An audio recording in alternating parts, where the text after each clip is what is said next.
Okay, good afternoon. What a beautiful day, in spite of the rain. But rain is always good. Thank you all for coming. My name is Mbai Cham. I'm the chair of the Department of African Studies here at Howard University. And it gives me real pleasure to welcome all of you here. I'm looking in front of me and I'm seeing history here. Many former students deciding to make the trip up here to join us in this honoring of one of our icons here at Howard University, a truly great human being whose work has not only been foundational here at Howard University, but around the Washington, D.C. community, in the US, in Africa, in the Middle East, in Europe, in the Caribbean, just about anywhere in the world that you can think of.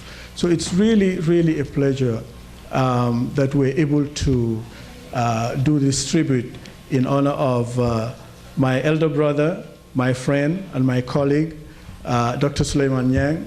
When I first came to Howard here, actually, he was very instrumental in getting me here to Howard University in 1980. I was on my way home to the Gambia when there was a need to get somebody to fill the position that was occupied formerly by the famous Negritude poet, Leon Damas. Incidentally, his centenary is next March 2012, and we're planning a big celebration in honor of that moment. But Dr. Nyang was quite instrumental in convincing me to make a brief stop here at Howard University.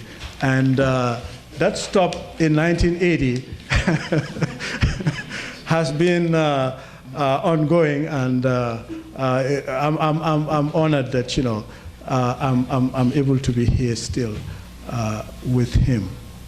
I want to thank again all of you for coming out, and for my colleagues who put out a lot of effort to bring this to fruition.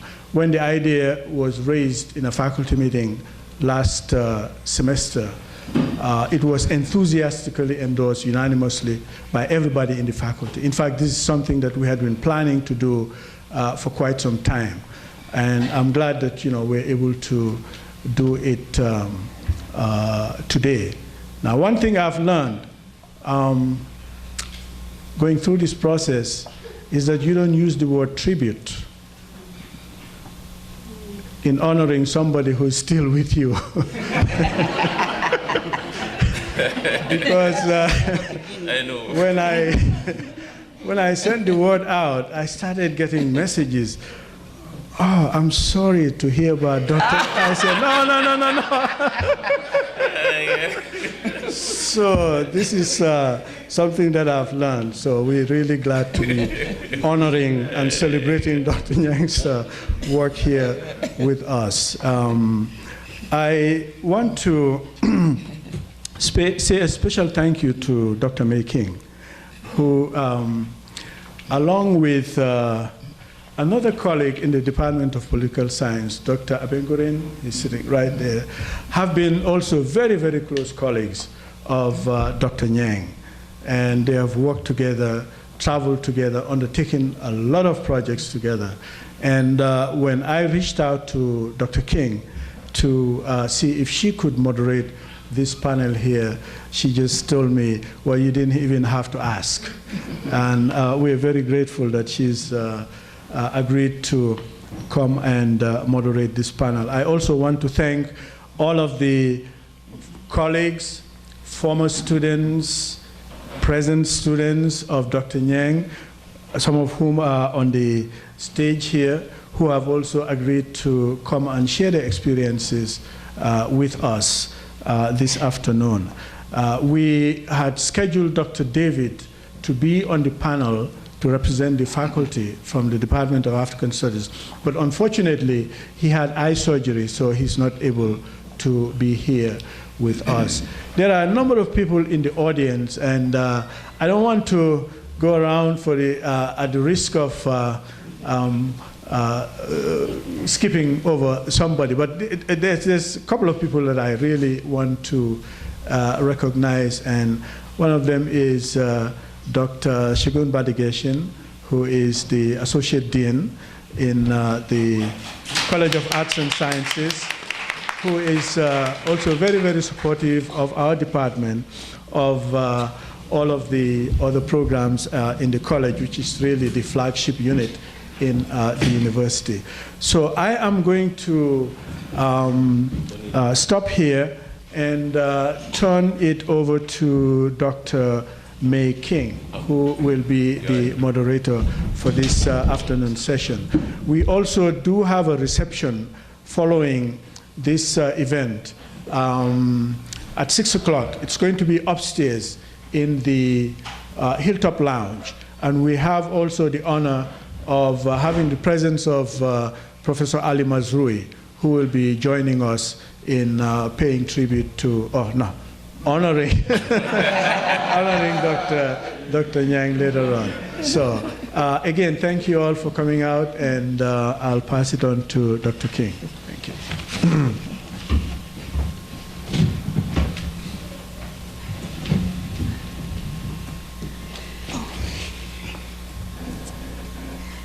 Thank you very much, Dr. Chums. It really is an honor to be able to moderate this panel this afternoon, composed of persons, colleagues, former students who have, and activists, of course, all of whose lives that Professor Nyang has touched in some way. And I must say that even though I first met him about 21 years ago when I came here to Howard University, I'd actually heard of him before then. And I heard of him when I was in Africa. So he really is very much an icon, not only at Howard University, but a scholar, and I would say an activist scholar as well, whose work has influenced the lives of so many people and have given inspiration to so many young people. And you know, it's not often that, well, perhaps I shouldn't say it's not, but it's always a pleasure when you, in fact, can meet a scholar, a public intellectual, one who's very committed to his discipline, who is also just a good person. And that, I think, is also very important. It says a lot about Professor Yang. So yes, indeed, I'd like to reiterate what the chairman of the Department of African Studies indicated, and that is that we here at Howard University feel very fortunate to have had in our midst, and to have still in our midst, Professor Yang. And I particularly feel very privileged to have had an opportunity to interact with him, and also to have observed the impact of his work on students abroad, as well as here in the United States. He really is a bridge builder, academically and in other ways as well. And so we're very grateful for that here at Howard. Now, if you look at the program, you know, everything is just reinforced there. When you look at the magnitude of his accomplishments academically, as well as the service that he has provided in many other areas. And so you all have that, and one can actually read through that. So you can see the caliber of person that we are giving honor here to this afternoon. I would like to introduce the members of the panel, and in doing so, I'm just going to call their names, and when they come to the podium, they will say a bit more about themselves, but you have listed on the program their institutional affiliation. As you have mine, I'm here in the Department of Political Science at Howard University. And I'm going to call them in the order in which they are listed on the program to speak. And the first person that we have is Dr. Hakim Rashid, also here at Howard University. And then we have Ms. Mkamburi Liabaya, also at Howard University. Dr. Joseph Jordan, and Dr. Jordan is from the University of North Carolina at Chapel Hill. And then we have Dr. Sain from Miami University of Ohio. He's not here at this point. Dr. Prom Jackson from UNDP, United Nations Development Program, is here. And then we have Dr. Silla from Hampton University, who is also here, and Ms. Lakeisha Harrison, also here from Howard University. Dr. Chams has already told you about why Dr. David is not able to join us this afternoon. So at this point, I will yield to the first person on the program, and I will ask each of them to come up to the podium and make their comments in turn. I'm also asking if they use about 10 minutes to make their presentation. And after that, of course, we will also entertain questions from the audience as well. Thank you.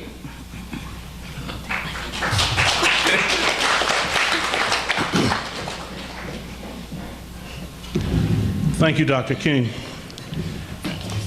My name is Hakim Rashid. I'm an associate professor in the Department of Human Development and Psychoeducational Studies in the School of Education. And when Dr. Cham asked me to serve on this panel, I really got excited, and I'm glad I'm able to be the one to go first. Although I thought at first that he said it was a roast of Dr. I first met Dr. Nyang, my brother Sulayman, in 1986 when I first came to Howard University. And I really met him through our joint involvement with the Association of Muslim Social Scientists, and also us both serving on the editorial board for the American Journal of Islamic Social Sciences. And I like to say that kind of began a history of us seeing each other more off of Howard's campus than on Howard's campus. I would go places and he'd be on the panel, I'd be on the panel, and we'd have a chance to talk or get together afterwards or something. Then I started going places and they'd say, well, Dr. Nyang was just here. And then they'd say, well, Dr. Nyang is coming here.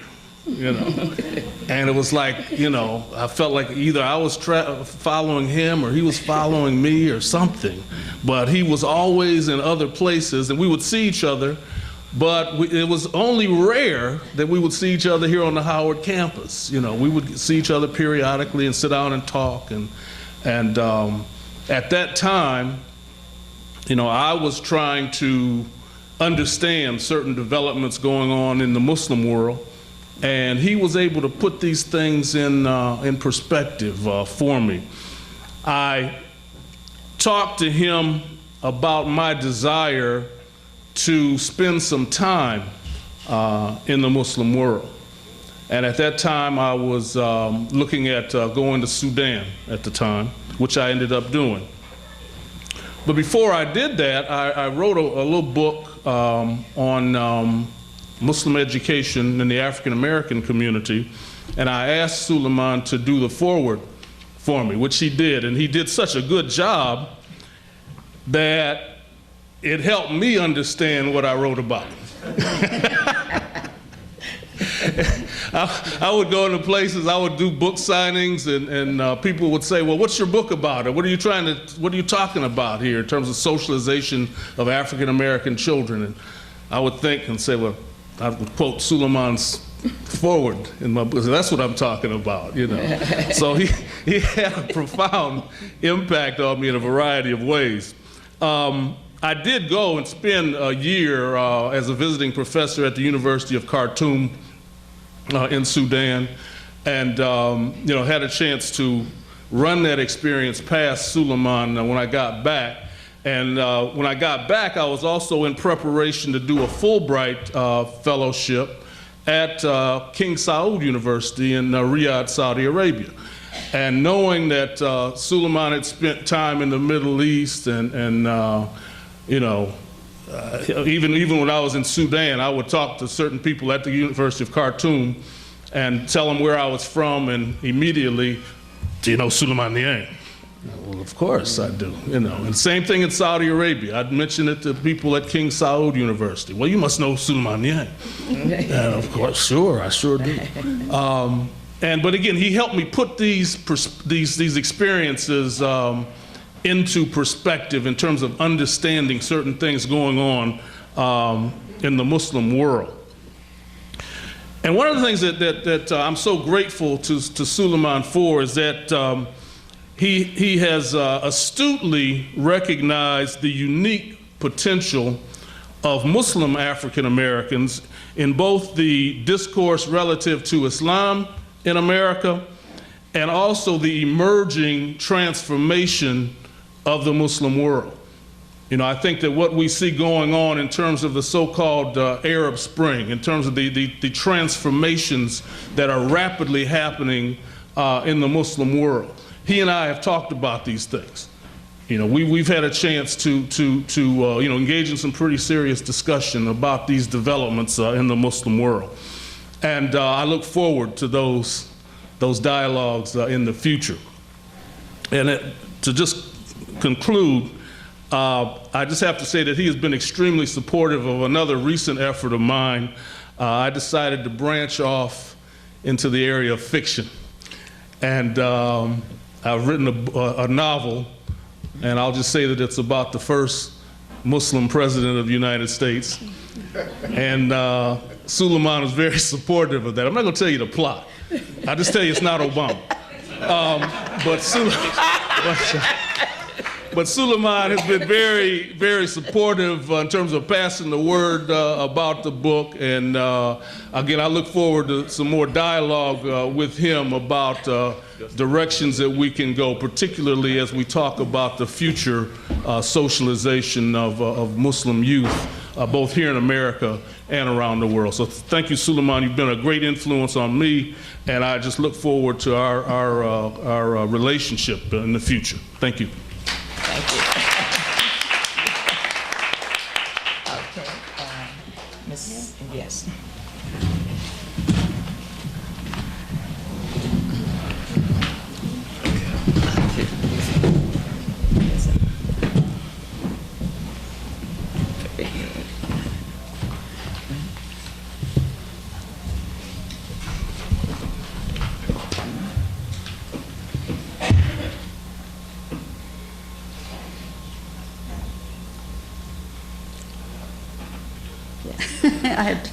I had to follow instructions, so you know I had to remember what was going to go where. Yes, Mwalimu Sulayman Nyang. Well, greetings, distinguished guests, faculty, staff, and students. Let me first begin by saying that it's a great honor to be part of a celebratory. More instructions. It's okay now.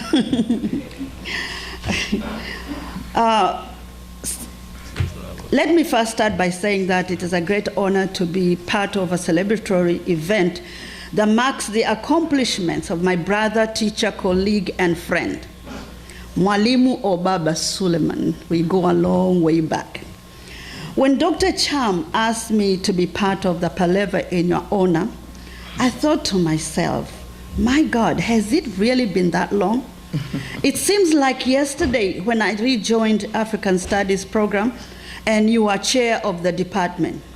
I thought about all of those people that have passed through the department as faculty, staff, and students. And talking about staff, I have to give you special greetings from Ms. Brown, who was who was like a surprise, but was unable to come because of health issues, but she had packed her bag, ready to go, and then that happened.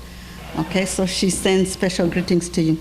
But anyway, I didn't have to think long about what to say about a man who has been a beacon of light in so many people's lives.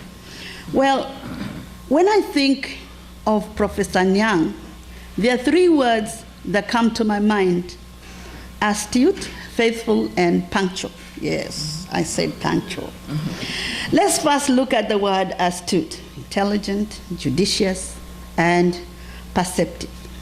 These are all qualities that Dr. Nyang displays in his work as a scholar. Have you seen his office? I'm sure he has read every single book from cover to cover, and probably every published and non-published works, all in politics and Islam as it relates to Africa. If you ever attend one of his lectures, you can expect to leave with a lot of knowledge. I mean, a lot. My brother here can recite footnotes or references while lecturing with no papers in front of him. And don't try to challenge him during a lecture. This professor clearly knows what he's talking about because he has been like human encyclopedia, and now he's like a human computer, pulling dates and people's names out of thin air as it's nothing. Yes, our Dr. Nyang. Now, let's look at the word faithful. Dedicated, authentic, and truthful. Dr. Nyang is dedicated to his work. Look at how many boards he sits on, how many organizations he's leading as a developing entity. He's an authentic African brother from Gambia who is literally full of faith and held in the highest regards amongst his peers in and out of the secular world. The last word is punctual. Well, Baba, this may be a little gray, but this one can go, this one can go either way. Prompt, on time. It can also be thought as African time. Yes, promptness, on time, and African time. As we know, Africans, whatever we set out to do, it will get done according to God's will, which is on God's time, the essence of African time. Well, I figured out, because you have been bestowed with such characteristics as astute and faithful, punctual is God's time. Again, you have been dedicated to your scholarship. You have committed yourself to sharing this knowledge with people, as well as being faithful to your calling in this world. On any given day, you can find an email or announcement with Dr. Nyang as a guest lecturer, speaker, or panelist, where he's scheduled to be in 2 different countries within the same week. Oh no, well, let's look at nationally. He can be in Virginia during the morning, New Jersey in the afternoon, and still teach his class in the evening at Howard University on African time. Amazing. He's sounding more and more like a super being. But Mwalimu, Professor Nyang, I've noticed that there's a word missing from your repertoire, and that is the word is la, which is no. The reason why you are astute and faithful, which allows you to be on God's time, is because you never say la or no. You have said naam, naam, yes, yes, to God's will every time. Even through the challenges of life in sickness or in health, or let's say for better or for worse, you have said literally yes many times. You have overcome so much, and here we all stand today to honor your deeds as a super being. So today, Dr. Nyang, I give you permission to say la only once. Yeah, no. And then continue with your super being abilities of spreading knowledge and being a beacon of light. Thank you. Thank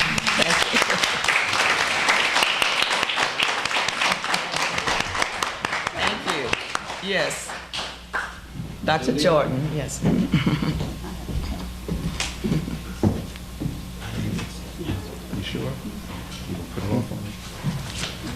This is my old teacher, not old teacher, but this is one of my former teachers. Oh no, I did the wrong way.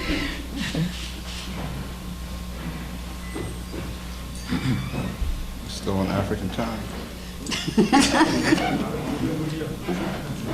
Is that okay? Instructions are okay? Thank you. Okay. Thank you. Thank you very much. Thank you all. I'm going to do something here because I feel that I'm home. Howard University is my home, so for my professor, Sulayman Nyang, I did not prepare a thing. But I have some stories for you all, and I think you're going to like a few of these stories because for me it kind of typifies or in some ways encapsulates the kind of remembrances I have of the professor.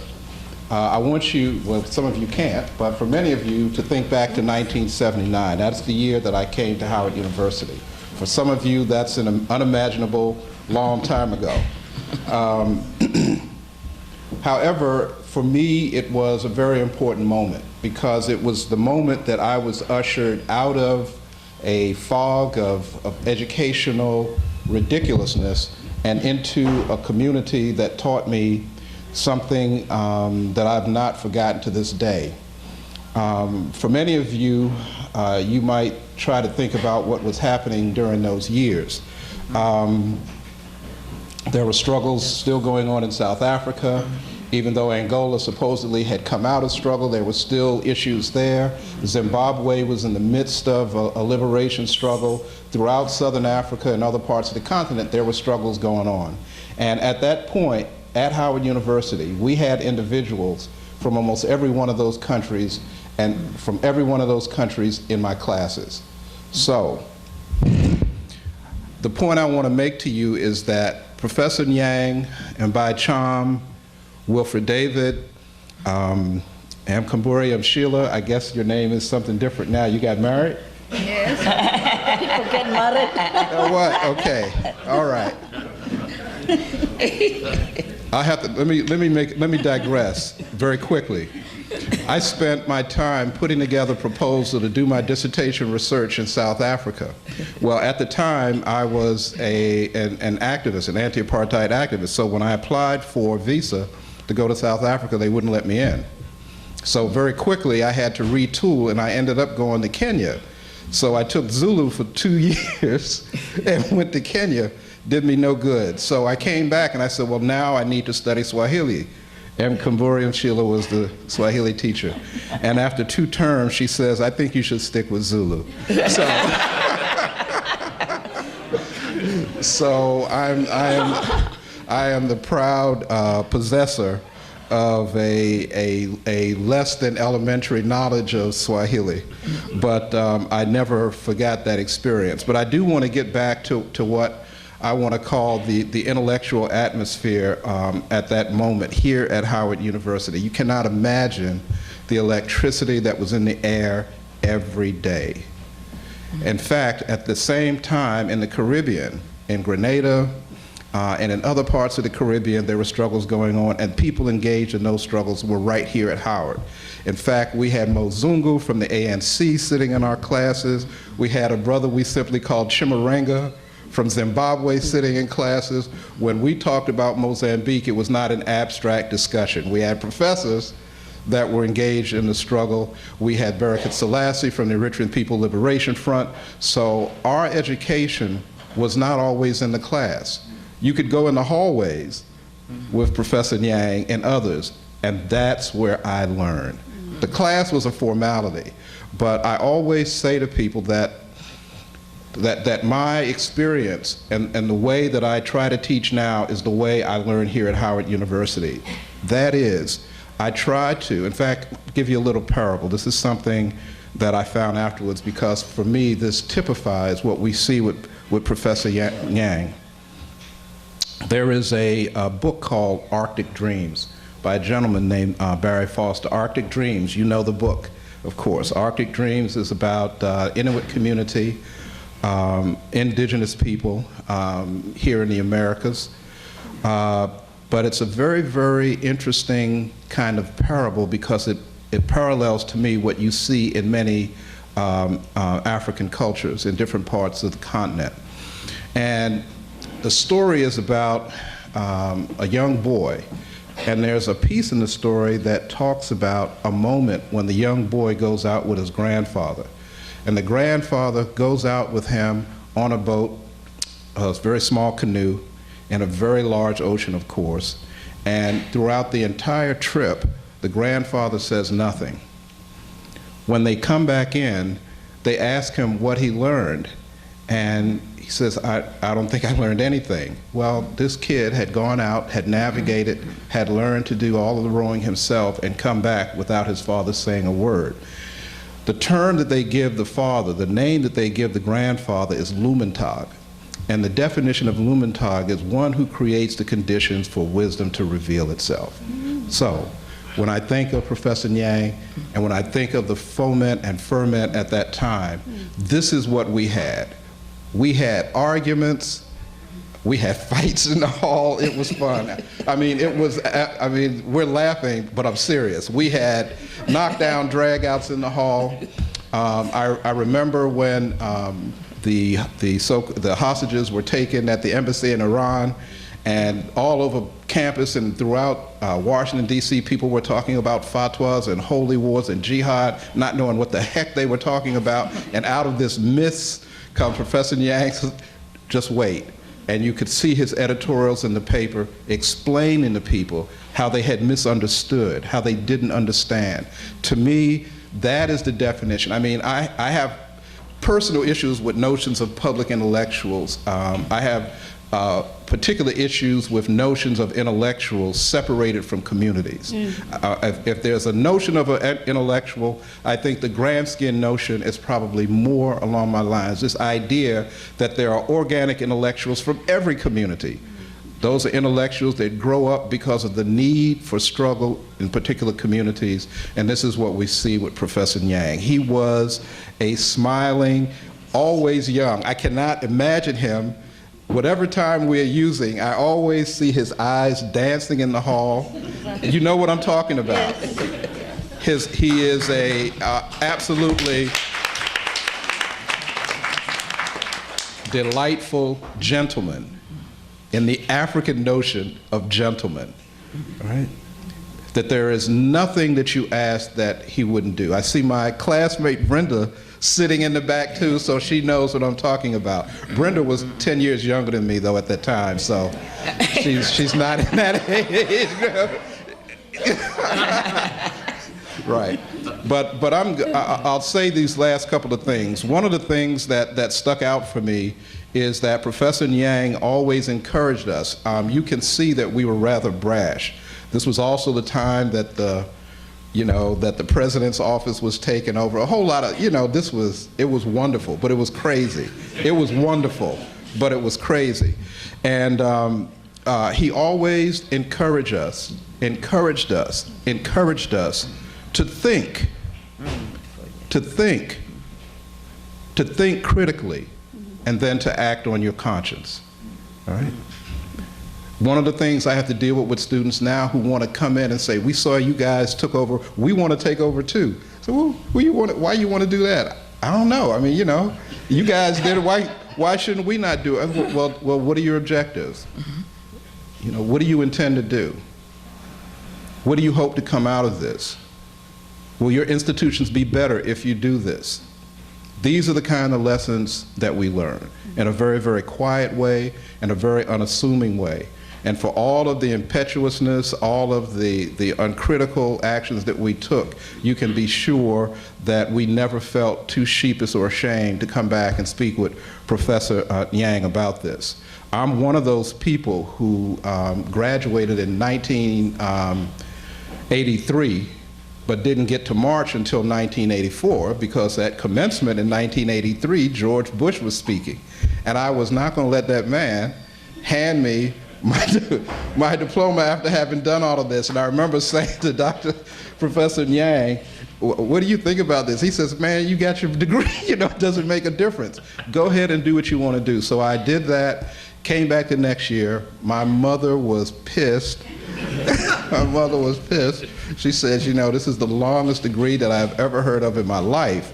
But my feeling was that if you stick to your principles, if you understand why you're sticking to your principles, then there should be no problem.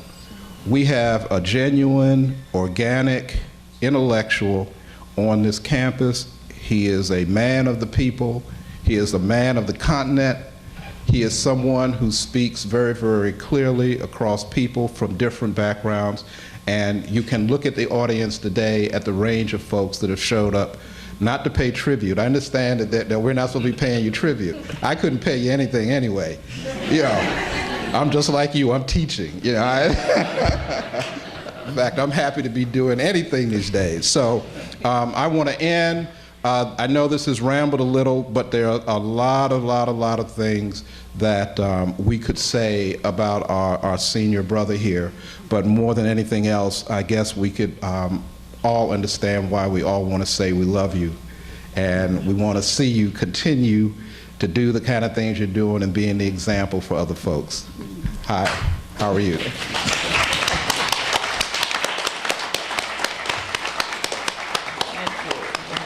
Yes, Dr. Jackson.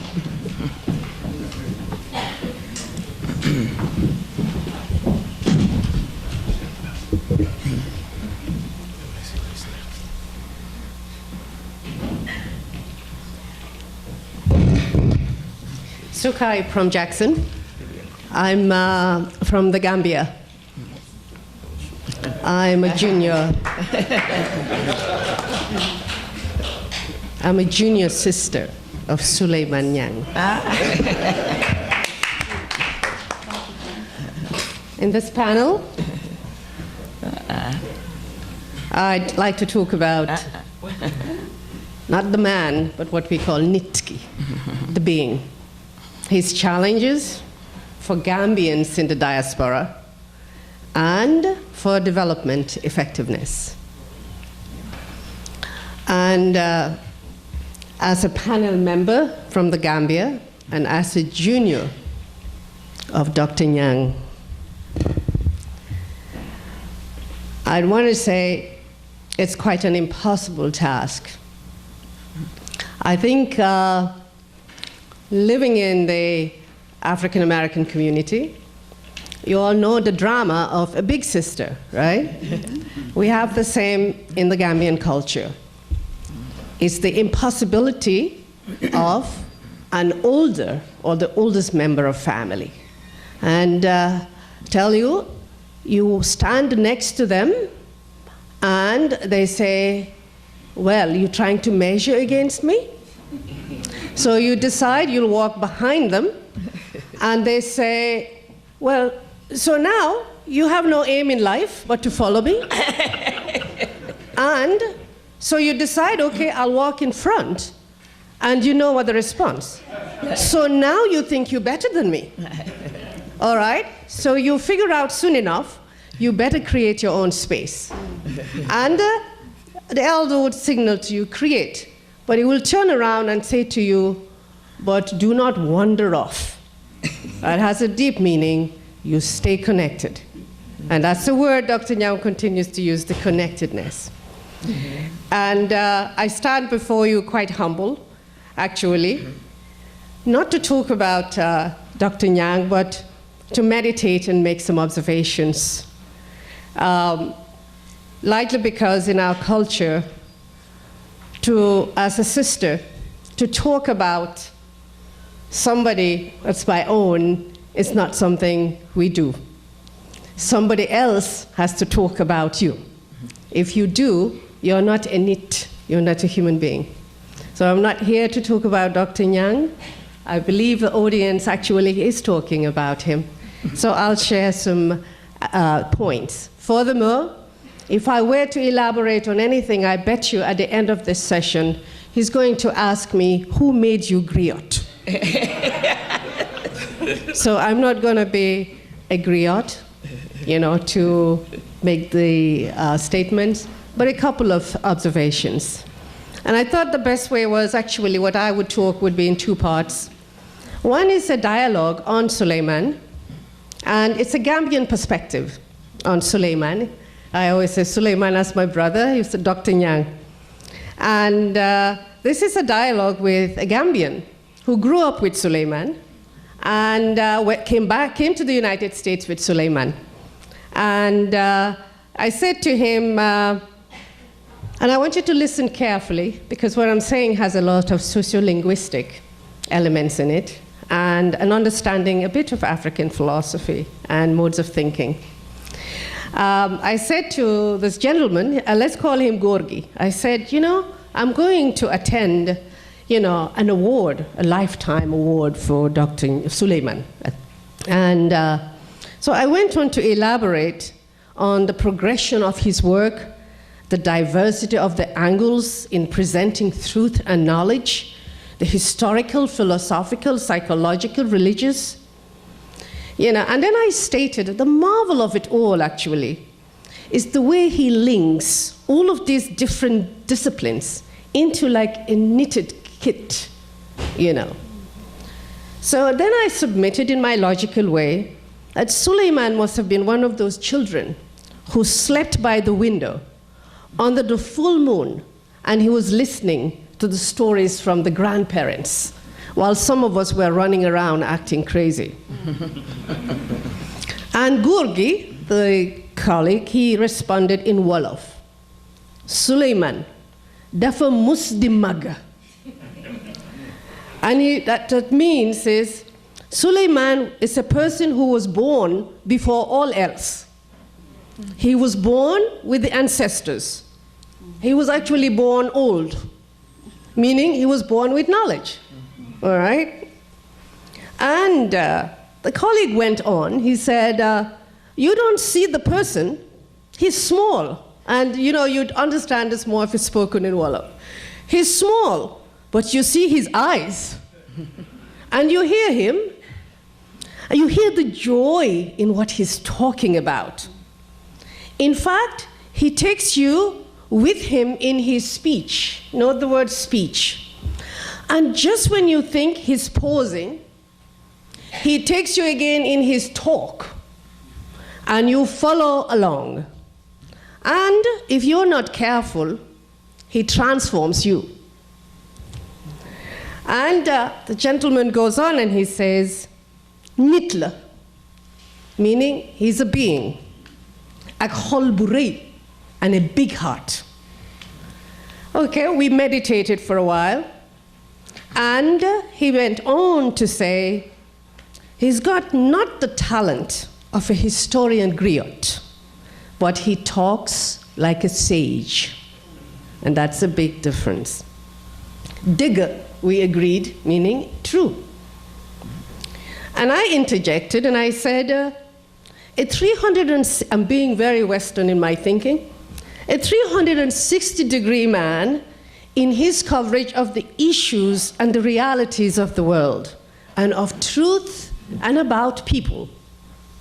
And the colleague responded, Sulayman actually had to make this 360-degree a full reality. So I'm listening. he actually engaged in a heart attack to find himself on the other side of life, only to continue his search for truth and reality, and to make sure he comes back to life, to engage again in his stream of knowledge and to render it more credible. Now, we listen again and stop for a moment, and we said, wonderful, chumdom of mankind. No, he concluded, he must be a jinni. A jinni means it's a man who's given a spirit from God, and he's given certain powers. A miracle of life. And we said, dig it, truth. It's a miracle of life. And then we said, miracle for life, for all of us.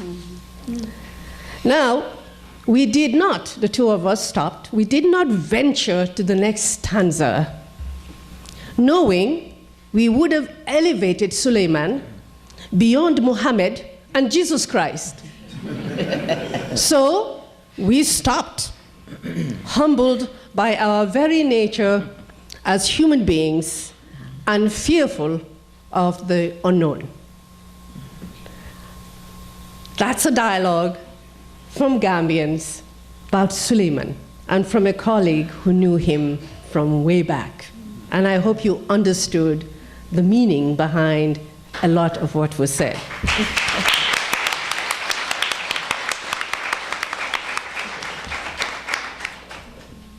I am very humble in the presence of a great man.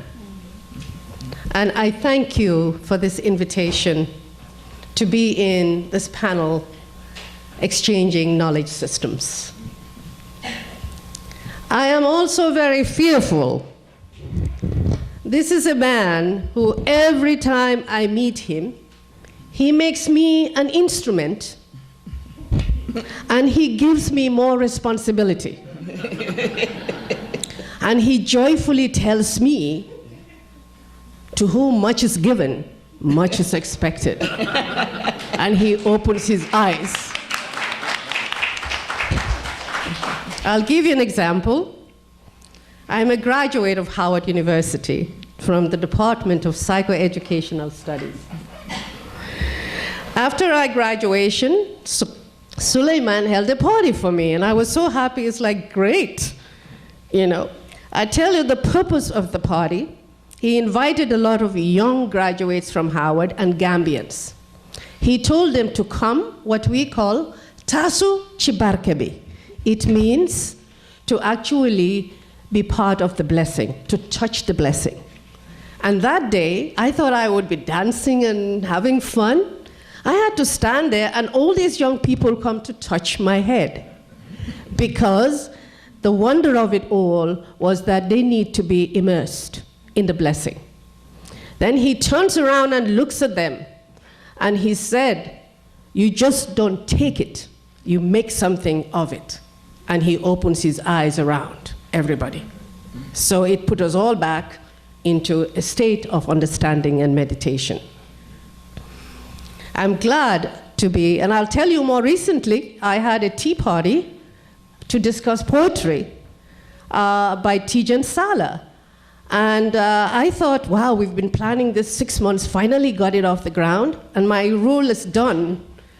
By the end of it all, the session highlighted such important elements about culture and young people. And before he left, he's actually telling us that to basically stop there is cultural suicide.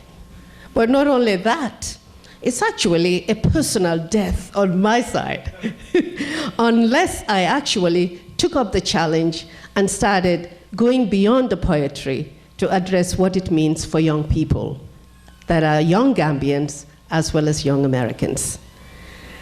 I won't belabor, I'm very glad to be part of this occasion, to engage, to marvel, and to transform the works of a great man, because he would not expect anything other than to challenge it and to transform and use it. And talking about use, and the next part of my presentation, if I may be allowed very quickly, and what it means for development, since I work for the United Nations. The need for shifting paradigms in development is paramount, it's important. This is the only way that we can begin to enhance development effectiveness for developing countries. And Sulayman has become a global good, spitting out global knowledge in myriad publications, building perspectives that would enhance global truth, enhance world understanding, take away ignorance, and bring about peace among humankind. I was reading some of his monumental works over the past week, at times deep, times riveting, times controversial, and challenging. It's a perspective that challenges our development partners to revisit the old knowledge, old systems, and reflect on alternatives for development and for international relations.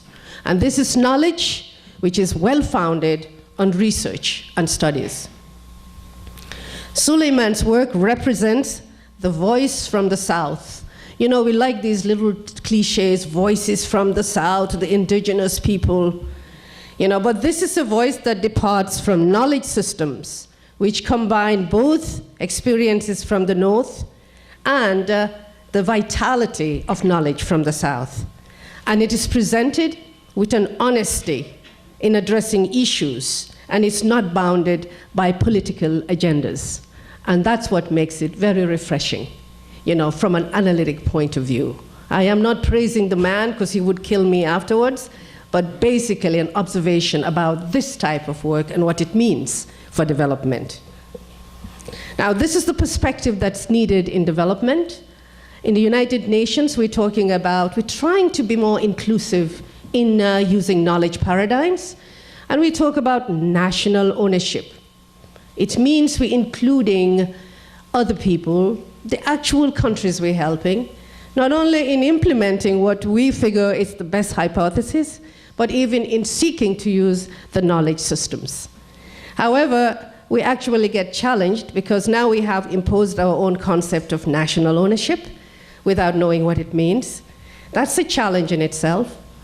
And furthermore, we get embroiled so much in our own bureaucratic and in our intergovernmental relations and affairs that it actually prevents us from seeking knowledge systems like what is being produced by Sulayman and his colleagues, you know, on a worldview that is quite important for development. Okay, what would move the UN? It's information of this type that is presented, and I know Sulayman has worked in the UN and UNDP and the World Bank, but it's engaging and continuing to engage, you know, and persisting, perhaps tiring for people like us, but it is something that has to continue and to be engaging. It almost has to force the agenda because people are looking for answers and do not know what the answers are in this 21st century. And I'd like to conclude by saying, actually, before Dr. Nyang, Sulayman gives me a task this time around, I had figured, whilst I've been sitting and very busy at the UN, trying to do evaluations, this is an agenda that I myself would seek to try to promote, you know, in engaging and making sure these knowledge systems are featured in the dialogue to the UN and at the United Nations Development Program. And you'll see I've actually gave myself a task, but it's a task for all of us, you know, as we continue to seek to enhance development effectiveness, you know, in our various ways. And at this very defining moment of reflection, as we actually encounter various minds and principles, and as we seek to look at development in Africa, this is an opportune time to actually reflect further and use the great knowledge, you know, that has been developed, you know, by Dr. Nyang. And in a community like ours here of development specialists. I thank you, and yal na la Yàlla barkel, yal na la Yàlla yàggal, yal na la Yàlla def ko dimbale ñu ñun doomi Yàlla mi fi des. Thank you very much.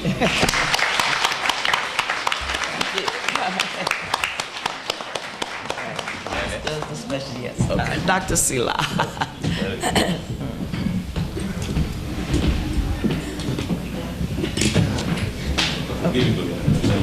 All right.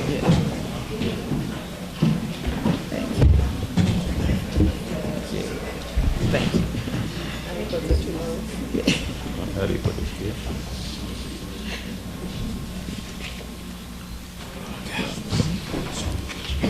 Hi, everybody.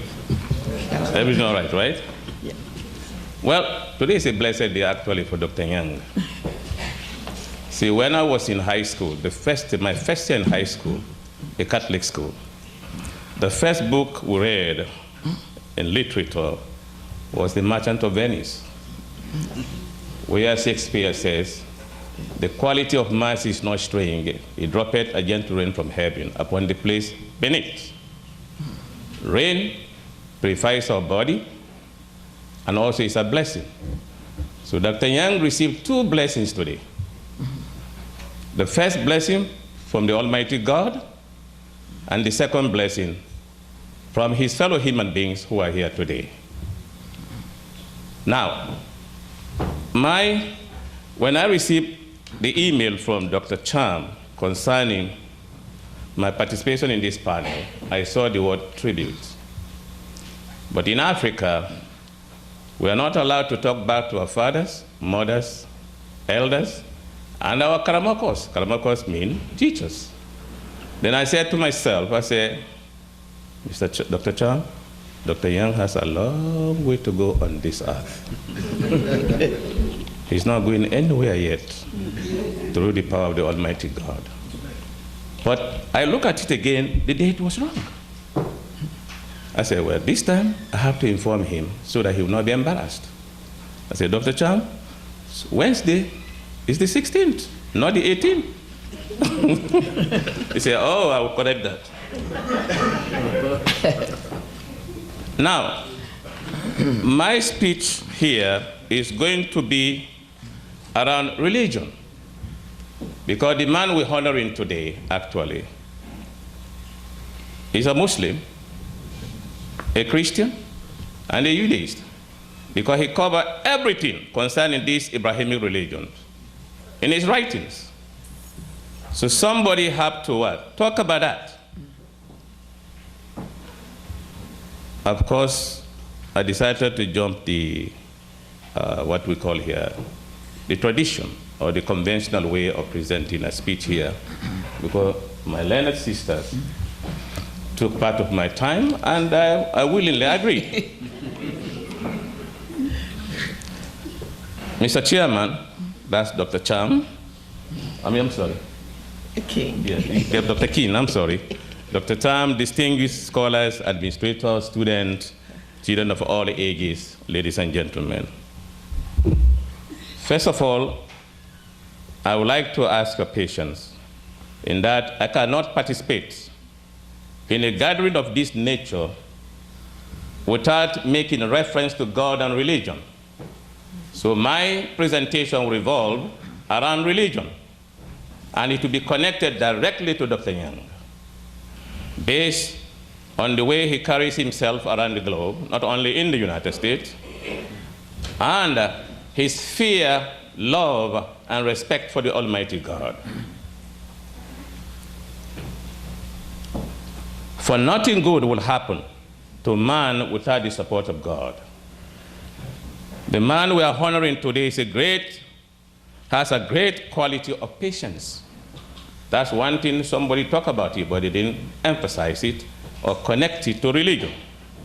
He conducts his life according to the teachings of the Holy Quran, what is in the Bible, and what is in the Torah, and what is also in the Sunnah, the legal ways of Prophet Muhammad sallallahu alaihi wasallam. And the Sunnah did not contradict the Quran. For example, The Quran states, Bismillahirrahmanirrahim. Ya ayyuhalladhina amanu asta'inu bis-sabri was-salah. Inna Allaha ma'as-sabirin. Believers seek strength in patience and prayer. God is with those who are patient. That's a high quality God gives to Dr. Nyang. We are here today to honor a man that contributed immensely to shaping up our minds as rising intellectuals and students and scholars at Howard University. Before Dr. Nyang became a professor and a prolific writer as well as a diplomat, he was once a student. During his undergraduate studies at Hampton University, the student who helped Hampton University, Virginia, I learned from some of his former classmates that Dr. Nyang was among the students who helped desegregate downtown Hampton and the city of Newport News during the days of segregation. The students' active movement for change resulted in the desegregation of public facilities such as movie theaters, cafeteria, parks, recreational centers, and other areas. One of his former schoolmates, Professor Noel Dickerson, who is now a member of the political science faculty at Hampton University, informed me that Dr. Nyang was very active in student affairs. He held high responsible positions in the student government. He was a brilliant student, and his scholarship was highly respected by the faculty and fellow students on campus. This is the kind of work ethics he passed on to us when we became his students. In class and outside the classroom, he made us aware of the fact that success is not a destination, but a journey that requires hard work and sacrifice, and it goes on indefinitely. Gratitude is a virtue, an essential value in human relationship. My father used to advise us to be grateful to those who help us accomplish our desired goal. During my school days at Howard University, I and other students had the opportunity to be taught and guided by Dr. Nyang and other great men and women of letters. Among them were Professors Joseph Harris, Cham, Davis, Edgar, Salasi, Serapio, Nelson Richard, Nzongola, Bana, Chon, Robinson, Patins, Trabu, Babalola, Wensi, and with a heavy heart, the late Bob Cummings and Aziz Batran. May their souls rest in peace. They were good men. They all helped us to advance in life, both academically and professionally.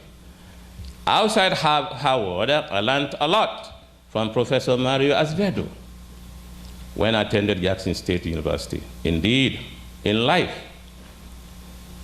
no one is a failure except if one stops trying. Ladies and gentlemen, Rosa Parks, the civil rights activist, once states, if our life demonstrates that we are peaceful, humble, and trusted, this is recognized by others. My personal conviction is that no one will achieve success without the help and support of individuals who are best in their own endeavors. And Dr. Nyang is one of them on this earth. As Dr. Nyang himself states in one of his numerous publications, to be great is to excel in that what makes the struggling being superior over others. This statement may sound simple, but has a profound ramification in terms of human ambition and the willingness to excel beyond mediocrity. Whatever class he taught, Dr. Nyang was always willing to motivate and lead students to the path of moral responsibility and success. As I said earlier, success is a journey. After Dr. Nyang had earned a terminal degree, he became a professor. He went home and served as a diplomat. Despite all these achievements, he continued to be on the move around the world, striving with determination to serve humanity. regardless of race, nationality, and creed. This is the type of universal liberal attitude he used to motivate his students by advising us to put aside the vanity of tribal pride and distinction. Instead, we should promote tolerance, peace, justice, and unity. He is a true brother of human relation.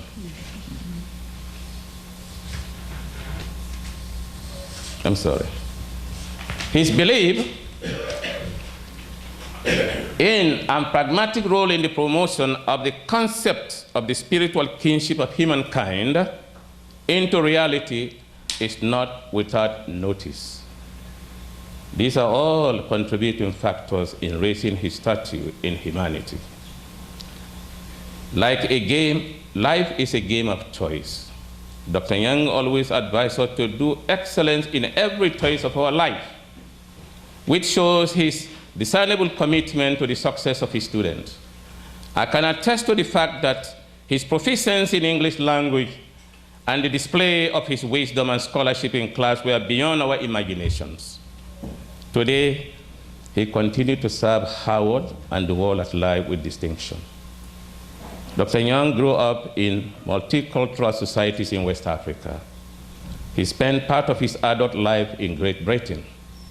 This outside exposure helped him to learn about other cultures and to appreciate their values and lifestyles. When we became his student, Dr. Nyang in turn inculcated in us deep understanding and empathy for other cultures and prepared us as citizens of the global village. In other words, he made us appreciate in practical terms the full meaning of cultural relativism. As students, we began our careers in the classroom. And as the educator, Dr. Nyang prepared us for our future role in the real world. Today, some of his former students, including me, are academics, executives, and leaders. We remember him as a role model, a mentor, a source of inspiration, a professor who continues to bring honor and respect to Howard University. This is the man who abandoned a diplomatic career for the classroom based on his conviction that learning and teaching lead both the professor and student to the pathway of knowledge. Students always remember unselfish, inspiring professors, educators. I must admit, Dr. Yusuf Harris taught us the mechanism of serious and rigorous research procedures during my master's program in the Department of History. Like Dr. Harris, Dr. Nyang meticulously supervised our research papers and helped some of us to publish our findings in reputable national and international refereed journals, even when we were in school, including me. He continued to do this even when some of us became professors. In other words, he was always willing to edit our manuscript critically and give you feedback as he needed. This is another hallmark of a good teacher. He encouraged us to become writers and publicists, particularly those of us who chose a career in teaching. Publication, indeed, is vital in the academic field, particularly at this modern age of human progress. In terms of job search, Dr. Nyang helped some of us to secure our first professional jobs after graduation. In fact, through his kind helping hands, I had offers from 3 institutions. Dr. Nyang, I am eternally grateful for all you have done for me and my former classmates. In the process of helping us, you were approachable, accommodating, and patient. We owe you part of our academic and professional success, and we shall never forget that until we meet our Lord one day. I would like to remind this audience, including myself, that there are several ways to express gratitude, and this is one of the ways. Dr. Cham and his colleagues have chosen to recognize Dr. Nyang for his good work and to thank him for his dedicated service to Howard University and to humanity as large, as well as his universal leadership role. God not only wants us to be grateful to him, but also to our fellow human beings. as is stated in the Holy Quran, and I read, Bismillahirrahmanirrahim.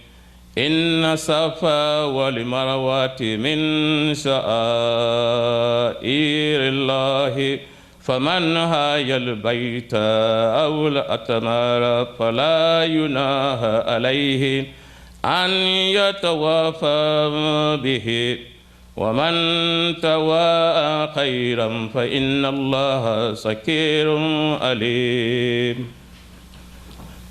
Let me shorten it. He who does good of his own accord shall find that God is most thankful. So God is thankful to him for what he did for all of us. All-knowing. In another verse, God said, Fadikuruni adikurukum washkuruli wala takfuruni. Be grateful to me and never show me ingratitude and to your fellow human being. Ya ayyuhalladina amanu adkurullaha dhikran katiran walakin allaha katiran wadakirati adallahu lahu maghfiratan wa ayran adiman. واذكر ربك في نفسك تضرعا وخيفة ودون الجهر من القول بالفدو والآصال ولا تكن من الغافلين. Allah subhanahu wa ta'ala, God is telling us to be faithful to him and to those who help us to be where we wanted to be. Because he will not come down to do anything for us. No. He would do it through another human being. When he says, kun fayakun, let it be, then it will happen. Nothing will hold it.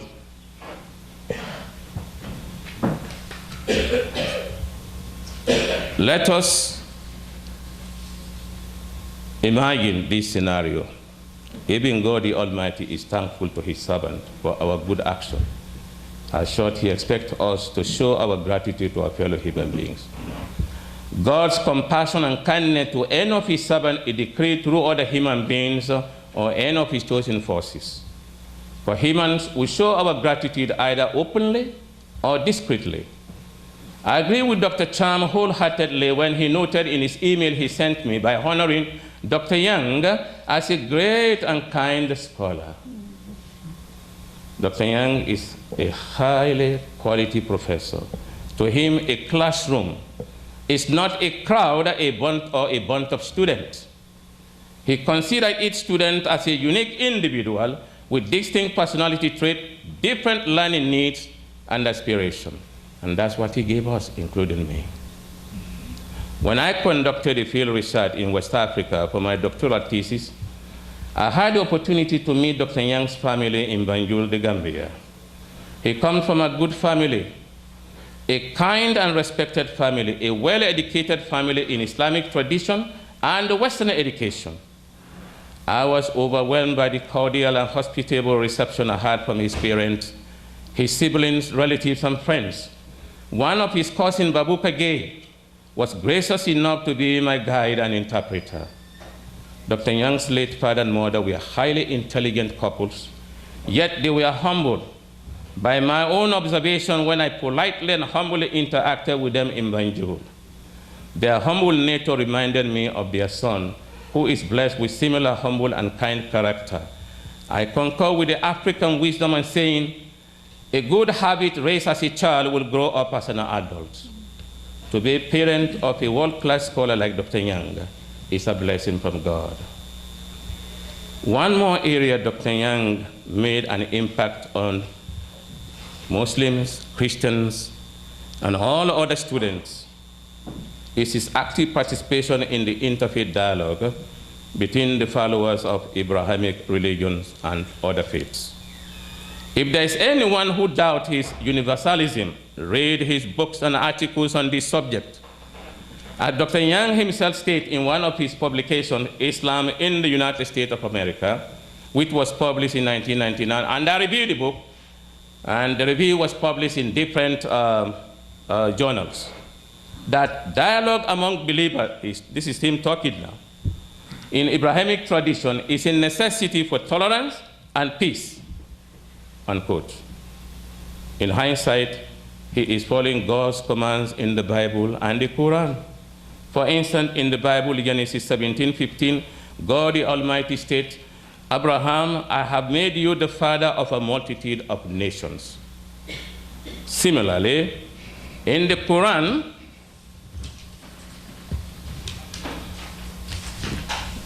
God states, وَقَالُوا كُنُّوا هُدًى أَوْ نَصَارَى تَهْتَدُوا فَبَلْ مِلَّةَ إِبْرَاهِيمَ حَنِيفًا وَمَا كَانَ مِنَ الْمُشْرِكِينَ.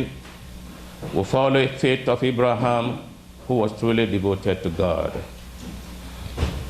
يا أيها الناس إنا خلقناكم من ذكر وأنثى وجعلناكم شعوبا وقبائل لتعارفوا إن أكرمكم عند الله أتقاكم إن الله عليم خبير. O mankind, we have created you from a male and a female and made you into nations and tribes, so that you may know one another. But these differences should not bring indifference among you. The last one, كُلُّ آمَنَ بِاللَّهِ وَمَا أُنزِلَ إِلَيْنَا وَمَا أُنزِلَ إِلَّا إِبْرَاهِيمَ وَإِسْمَاعِيلَ وَإِسْحَاقَ وَيَعْقُوبَ وَالْأَسْبَاطِ وَمَا أُوتِيَ موسى وعيسى وما أوتيها نبينا من ربي لا نفرق بين أحد منه ونحن له مسلمون. Say to all of them, we believe in God and in what has been revealed to us and what was revealed to Abraham, Ismail, Isaac, Jacob, and their descendants, and what was given to Moses and Jesus, and in what all prophets have been given by their Lord. We make no distinction between any of them, and to God we have all surrendered ourselves, and so forth. Dr. Nyang is trying to make a reconciliation here between all the faiths of the Almighty God.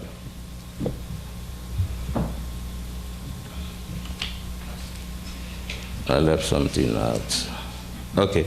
The origin of humankind is one and the same. And Dr. Nyang stressed on this. We sprang from one man and one woman. One God alone is our creator. In Prophet Muhammad's, peace be upon him, farewell address, around the area of Mount Arafat near Mecca, he was in what is now Saudi Arabia, he declared the Islamic chart of humanity based on the equality of human species with all their rights and obligations pertaining to. In short, therefore, God does not rejoice in religious uniformity, but in theological diversity, preferring to be honored by different worship and ceremonies. This religious pluralism became part of the sequence of life God decreed for mankind, a design which Dr. Nyang tried to elaborate in a humanly fashion. This epitomizes Dr. Nyang's three metaphorical hearts. That is to say, Adamite hearts, as he said in one of our gatherings, Abrahamic heart, and the Islamic heart. Obviously, these trends of thought in the realm of religion symbolically demonstrate Dr. Nyang's universal attitude towards all the children of Adam and Eve. The fraternal solidarity of the Muslim and Christian communities anywhere in the world is existential experience strengthened by a feeling of interdependence shared by the believers, united in a common observance of divine law relating to social tolerance and acceptance of each other as fellow creatures of God. Finally, Dr. Nyang is so much focused on knowledge that it had diminished his desire for material accumulation. I know him very well as a professor, a brother, and a human being. Dr. Nyang cares less about material accumulation. He will not envy you what you have, but at the same time, you cannot impress him with material things because he's not materialistic. The fraternal solidarity and so forth Finally, Dr. Nyang is so much focused on knowledge that, as I said, so during our casual conversation on the issue of wealth, this is what he said in one of his books, and what he said again. All men die and get buried as paupers. Bill Gates is rich, but he'll be buried like any one of us here. Nothing goes to the coffin except him. That's it.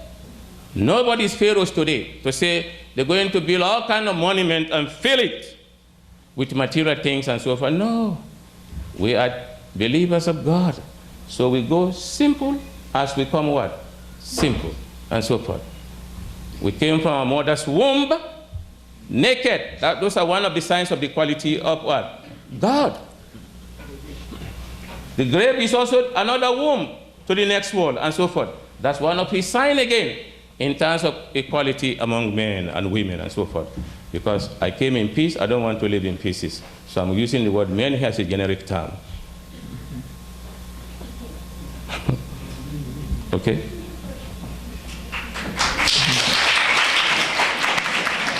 I'm not finished. I'll soon be finished. You see, when you are talking about a great man, you have to take your time.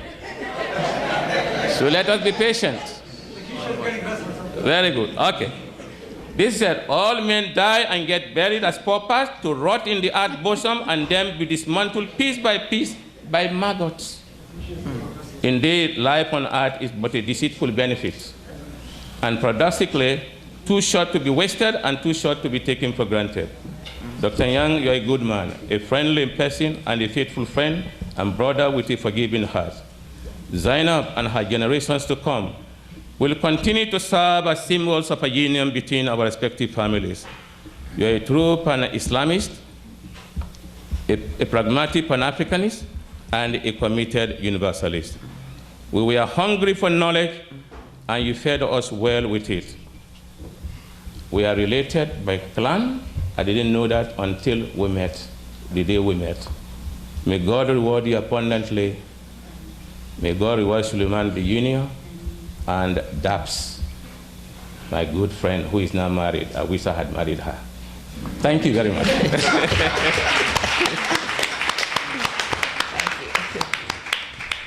Thank you. Our last speaker is Ms. Harrison, Lakeisha Harrison from Howard University, after which we will entertain some comments from the audience, questions from the audience.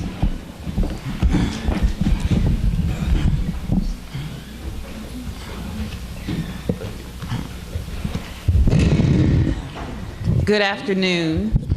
Afternoon. I'm at a bit of a loss. This is what happens when you go last on a prolific panel of speakers. I don't have much to say anymore. But I'm here respectfully and honored to be asked by Dr. Cham to speak as a current student of Dr. Nyang. In particular, he is my advisor. I am a student in the African Studies Department, pursuing a PhD.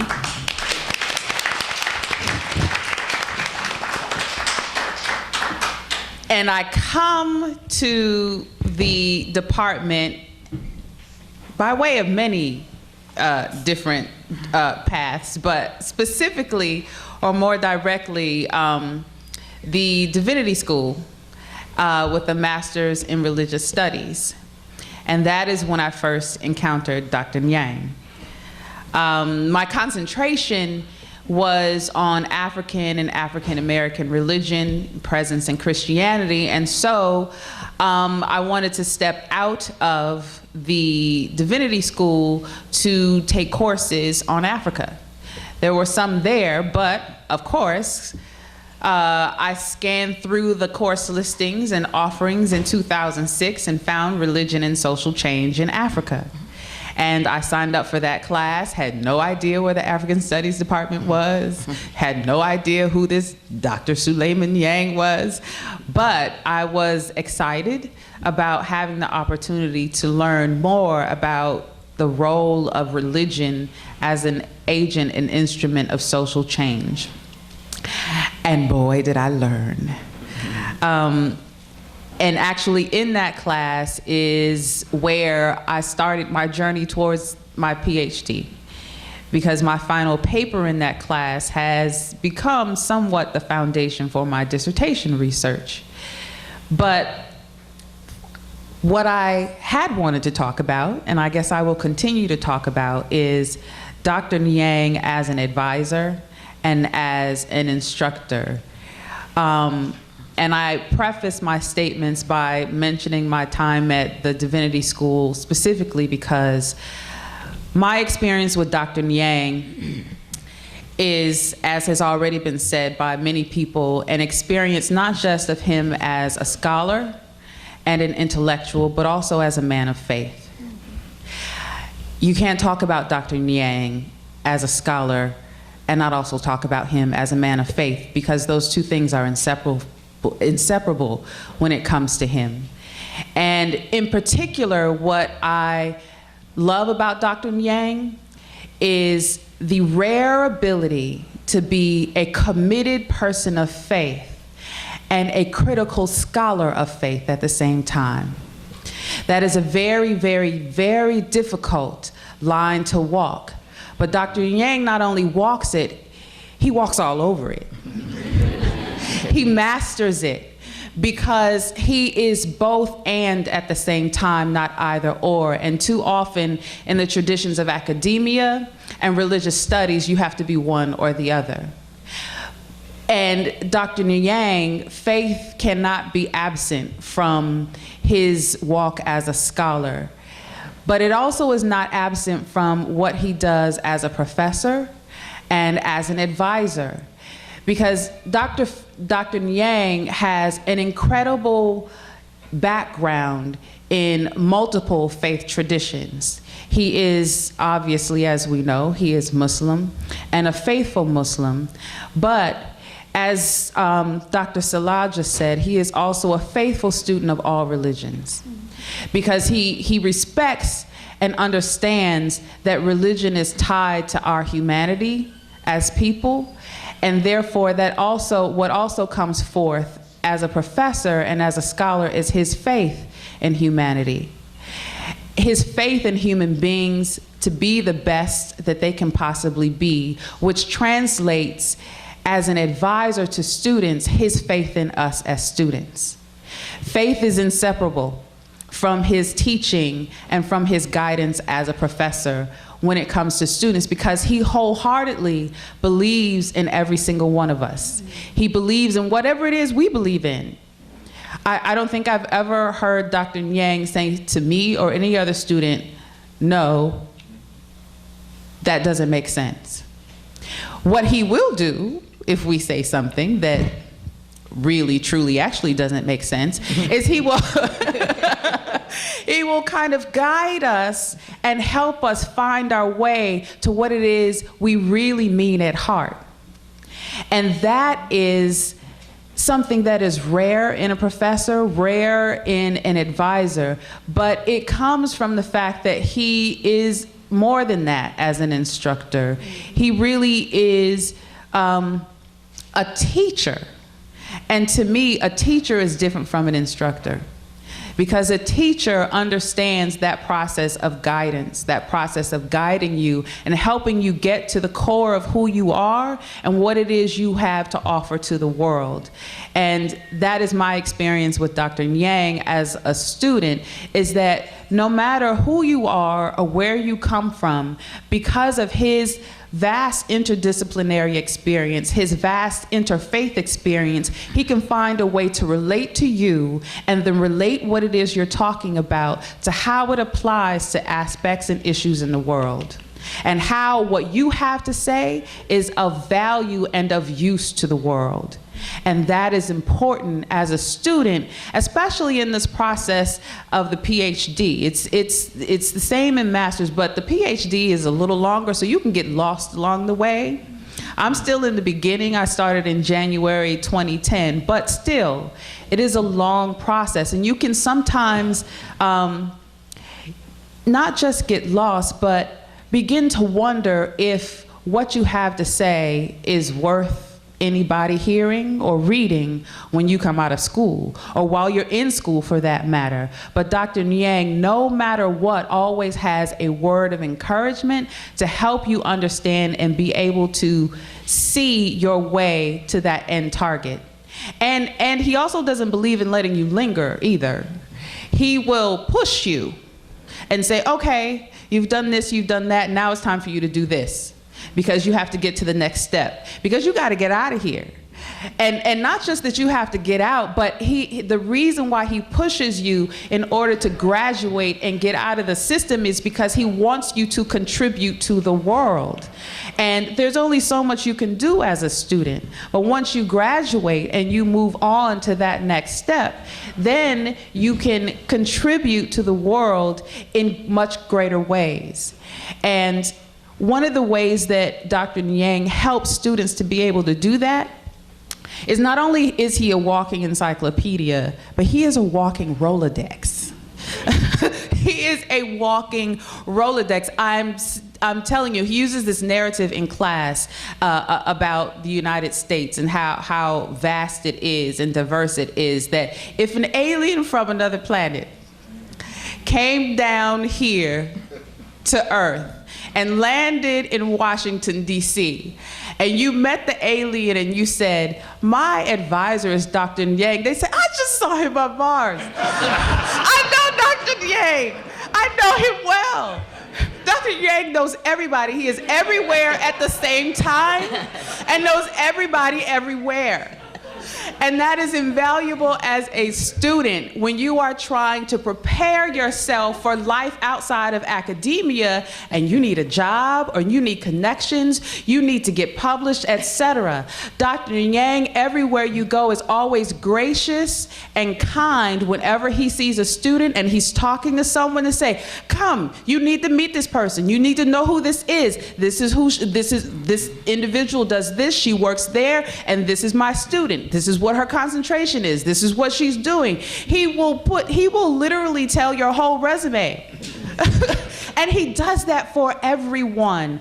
I sometimes wonder, you know how they say individuals only use about 20% of the capacity of their brains? I wonder sometimes if Dr. Nyang doesn't use 30, 40, 50% of his, because how he keeps all of that information in his head. I mean, as one of our speakers said, he can cite footnotes, quotations, chapter and verse, authors, but he does not forget that also about his students.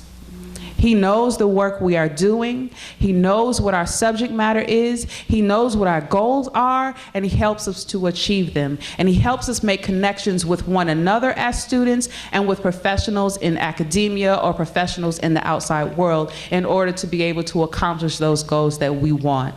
And that comes from, going back to what I said in the beginning, that comes from the fact that he is a man of faith.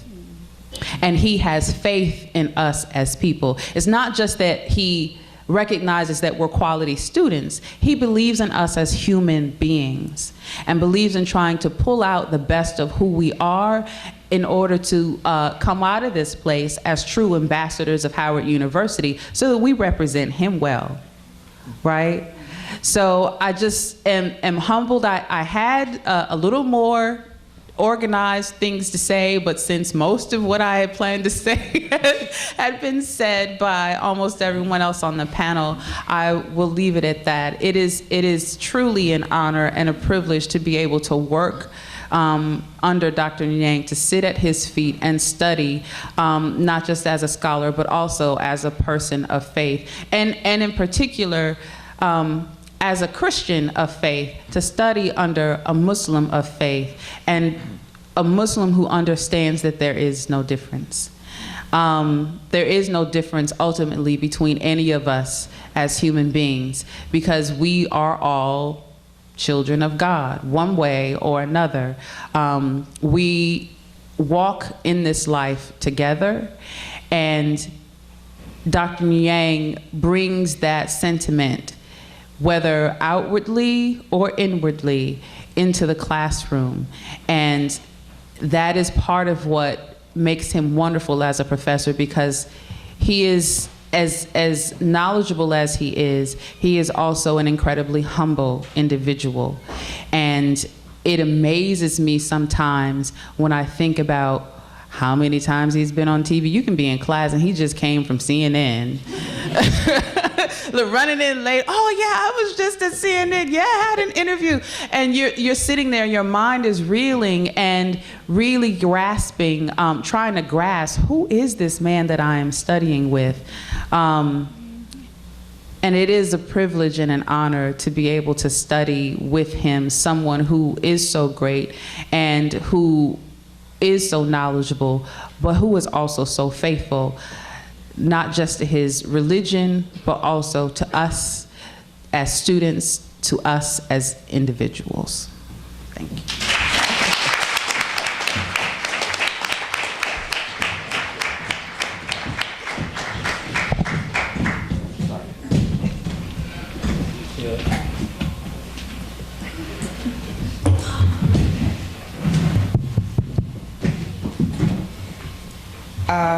I'd like to thank all of the members of the panel.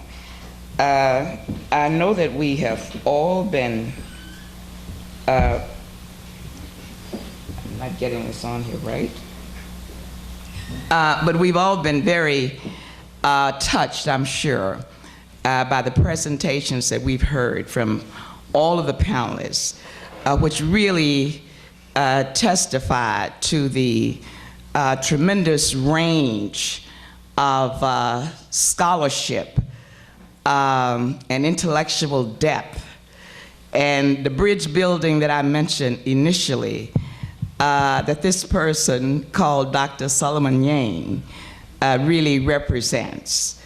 And I know that there are other people in the audience. I must say that the thing which, one of the things that impressed me so much when I was listening to the presentations, we have here colleagues, we have his former students who are now professionals, and then of course we have a current student. And there was a kind of harmony in terms of their presentations regarding the person that we honor this afternoon. And you also saw the diversity, you know, of experiences that the person brings, that Dr. Nyang brings, for instance, to his profession.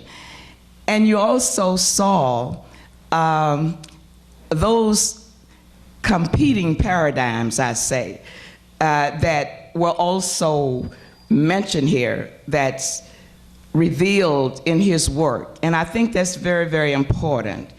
The fact that we have a scholar who constantly challenges us to look, you know. There are alternative ways of viewing these phenomena that we are dealing with. There are alternative ways of looking at what's happening out there in the international system.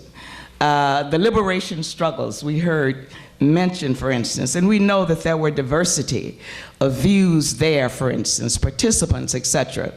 But also how current Dr. Nyang also remains. We were in a forum last year on the Sudan, for instance, and I had the opportunity to travel with him as well to a conference in the Sudan. And that, of course, was before the independence of Southern Sudan.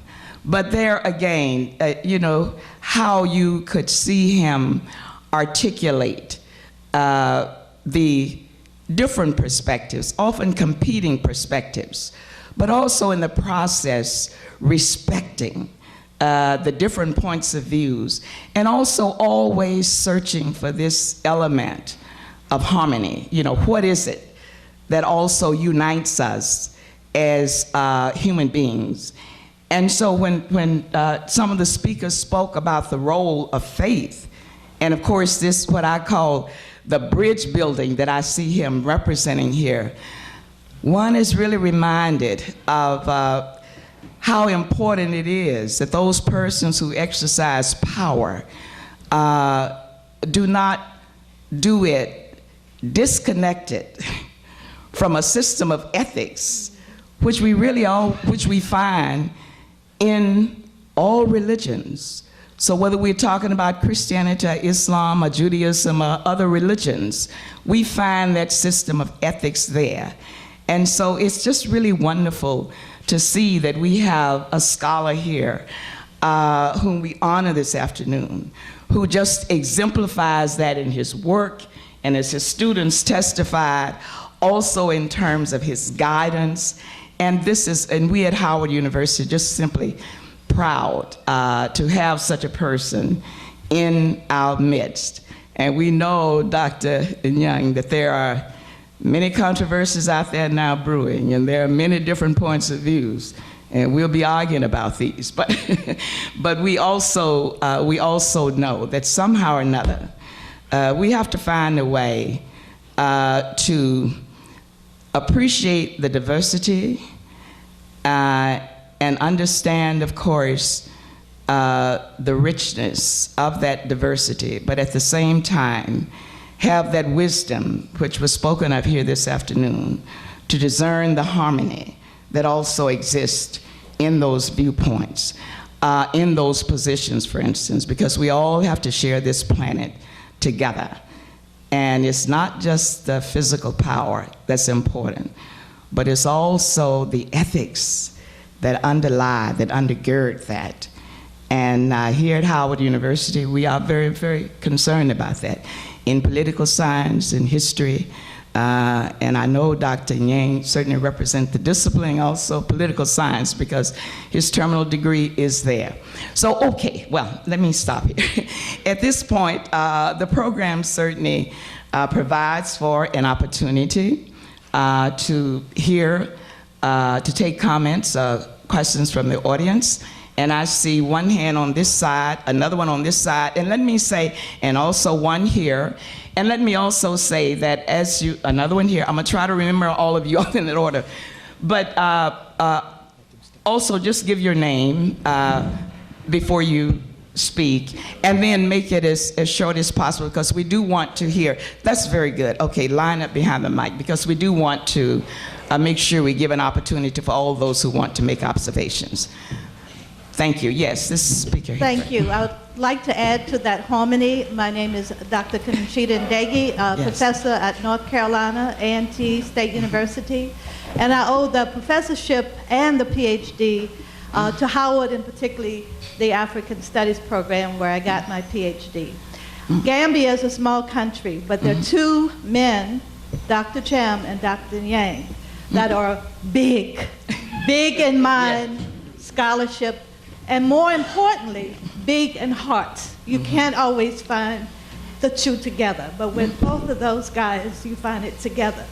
And I wanted to say, I didn't know about public policy until I took a course under Dr. Nyang. I had lived in Africa, but I didn't understand the African world till I started in African studies. I had taught here, I was a student here, but to look at Dr. Nyang from the outside, I had a fellowship at the Smithsonian. If you look at all the different institutions and Yang contributed to, he was on the project for African Voices. If you know how that museum used to show the Africa dioramas, very negative, and the African diplomats, the black community, large community in DC, demanded a change. During that summer, I heard the curators grumbling, oh, why should we do this? When I saw in Yang's name as one of the main leaders, I knew everything was going to be all right. So he has contributed to many institutions, an understanding of the African world, contemporary Africa, North Africa, ancient Africa, all of it. So if you go and see the Natural History Museum, African Voices, he has contributed to that. And thank you very much. African Studies. Thank you. We'll go to this side, and then, yes, we'll take two from here. There is an African saying that goes, if somebody does something good for you, you return in kind, or at least speak good about them. And this is why I think this gathering is so important, because here is a man who is not a Hollywood celebrity. He's not a Bill Gates. He's not a dictator with a lot of political power. But people from all over, from far and near, came here because they were touched by his work, his intellectual work, as well as a person, how much he has touched people from the smallest to the biggest. Just to share in a quick way how he touches people. Audiences are enlivened by his lectures. Classes are excited with his speech. Small groups are engaged. And when you see him either on the media or even at the personal level, you go to a restaurant, you go to the building, he acknowledges everybody from the cleaner to the security guard, to the young, the middle, and the age. And this is why I think by coming here together, we are affirming him not just as a person, but what he stands for. By doing that, we are affirming his background and also appreciating our thanks to the institution that has nurtured him, to the background that has brought him, and I add my voice to those great thoughts shared by the panelists and the audience. And I say thank God for all his work. Thank you. Thank you. Thank you, and yes. Good evening, everybody. Good evening. My name is Christian Okechukwu. I'm a professor at Montgomery College, and I'm from Nigeria. If you ask some youths in Nigeria, they will tell you Dr. Nyang is from Nigeria too. And I will tell you why. I will tell you why. I knew Dr. Nyang about 9 years ago. 2005, I started a youth program in Nigeria. And we didn't have any money. I was paying salaries with my paycheck. I was buying books, sending home. Dr. Beguri talked to Dr. Nyang. Dr. Nyang talked to me. The next thing I knew, he gave us $1,000 for the boys and the girls there studying. That's who Dr. Nyang is. Once he believes in your project, he gives his last penny to it, not just himself. I used to tell Dr. Nyang that sometimes Sulayman is in room 1 and Nyang is in room 2. because he keeps all these appointments. I don't know how he does it, but he keeps them. And that's who Dr. Nyang is. I shouldn't be standing so long here because I'm not feeling well, but I said I must be here. I'm leading Africana Studies in Montgomery College. Dr. Nyang will come there to give a lecture. Anything you're doing, call him, and he knows it's for the progress of human being. Dr. Nyang will be there, even when he's not feeling well. Thank you, Dr. Nyang, and we thank God for giving us to you. I call him an ego. In my language, Igbo, we say, Ada Fugokwada, meaning you don't see the ego every time. But this is one ego we see every time. Because even though he is at the top, there soaring above, he's also on the ground with us, helping. Thank you so much. Thank you. And to this side, yes.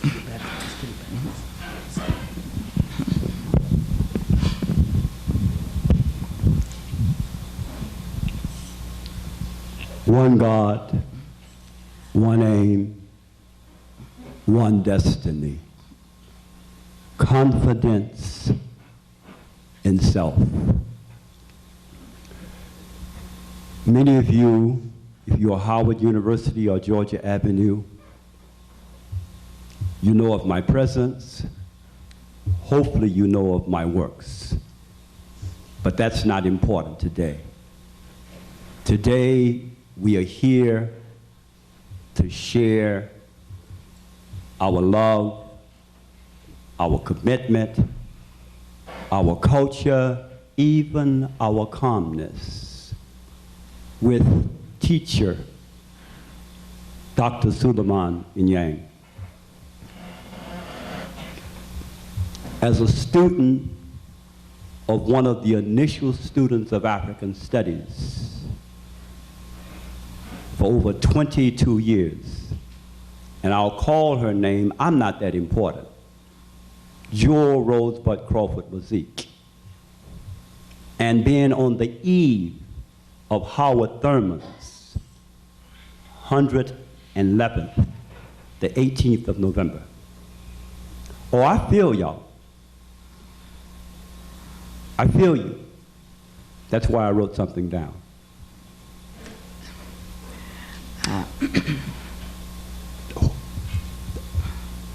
Ethiopia, thy land of thy fathers, thy land where the gods love to be. As storm clouds at night suddenly gathers, oh yes, our noble ancestors have been called to be here, as they have already been called. I'm just seconding that through my parents, the community that I came out of. For Dr. Nyang, who am I? I am made in the likeness of I am that I am. Who am I? I am of the original people of the earth. Who am I? I am the original family called humanity. Who am I? I am a spiritual being housed in a natural body. Who am I? I am that I am. Commissioned, I am an ambassador of the realms to have a profound spiritual planting of the spirit in this earthly housing. Who am I? Where am I? I am, I do believe, Dr. Sulayman Nyang, a love supreme, maturing to the I am that I am. Who am I? And I'll just stop there because from Dr. Evans Crawford, he talks with us about the town and the gown. I feel you and I see you.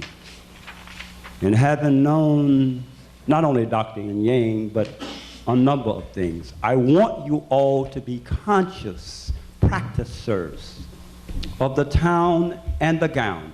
You speak to us, but too often you don't speak for us.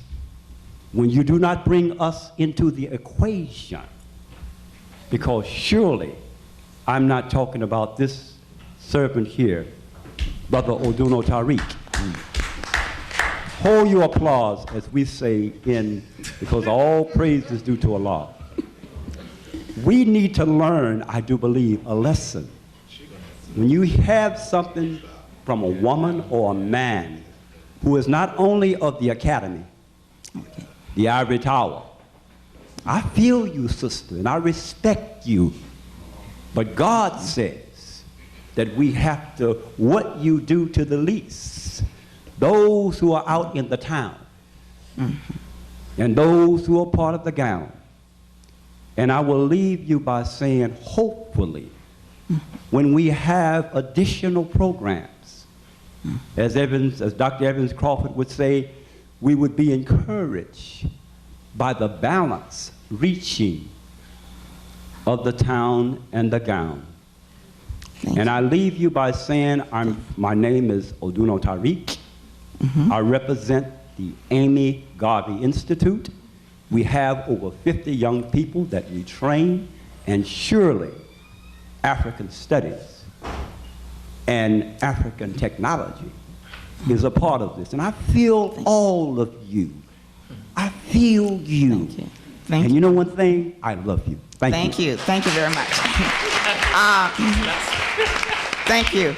I'm going to ask that the other speakers be as brief, please, as possible, because we have about 20 more minutes here, and I want to make sure that everyone who's standing at the mic get an opportunity to make a comment. Thank you.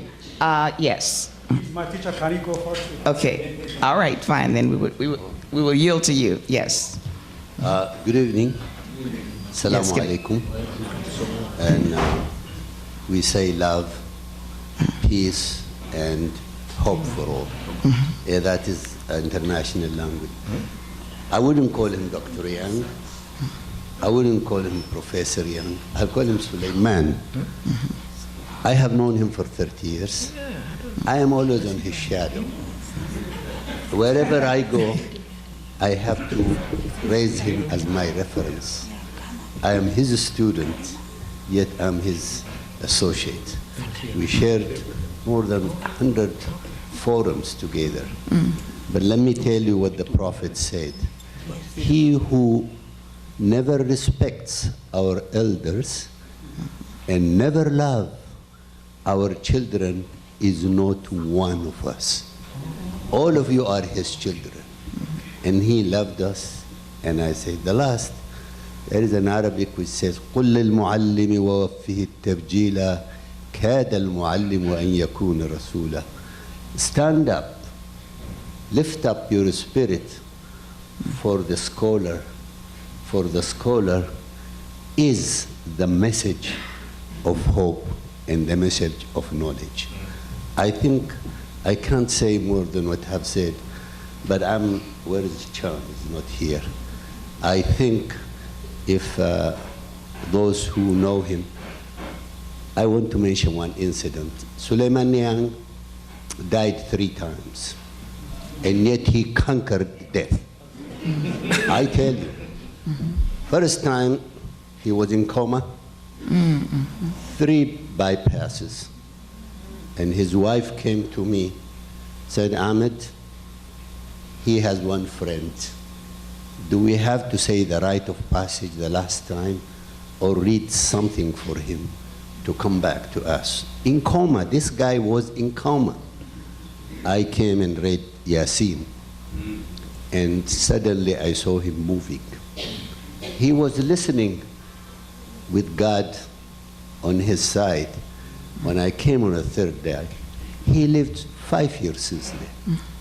And I'm saying that even God takes care of Sulayman. The second, every time he travels in a hurry, like you told me, he's a rocket, flies everywhere, anywhere.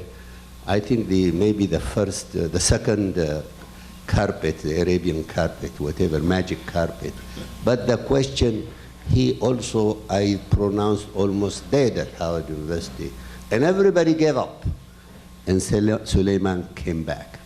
Please, this is a greater chance for every one of us to appreciate even death has some mercy to send Sulayman back to us.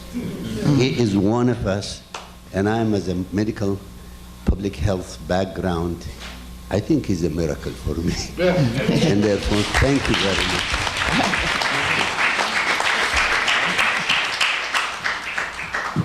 We'll go to this side, yes. Hussein Hassan, one of Sulayman's students. That's why I always say that when I grow up, I want to be like Sulayman.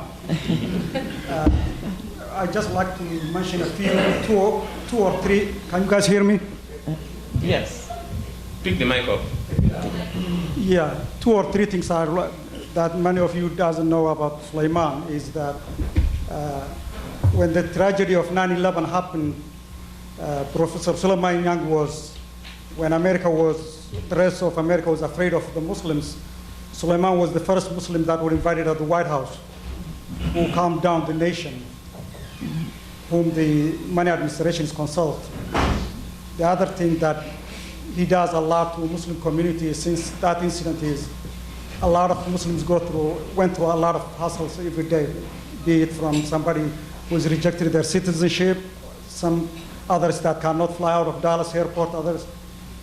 You will see a lot of either Somali mother, Ethiopian mother, Nigerian mother, Gambian mother, Egyptian mother, who is coming for Sulayman's help because they won't give their sons the visa to go to place for that. Brother Sulayman knows all the connection, and in no time he can make it happen.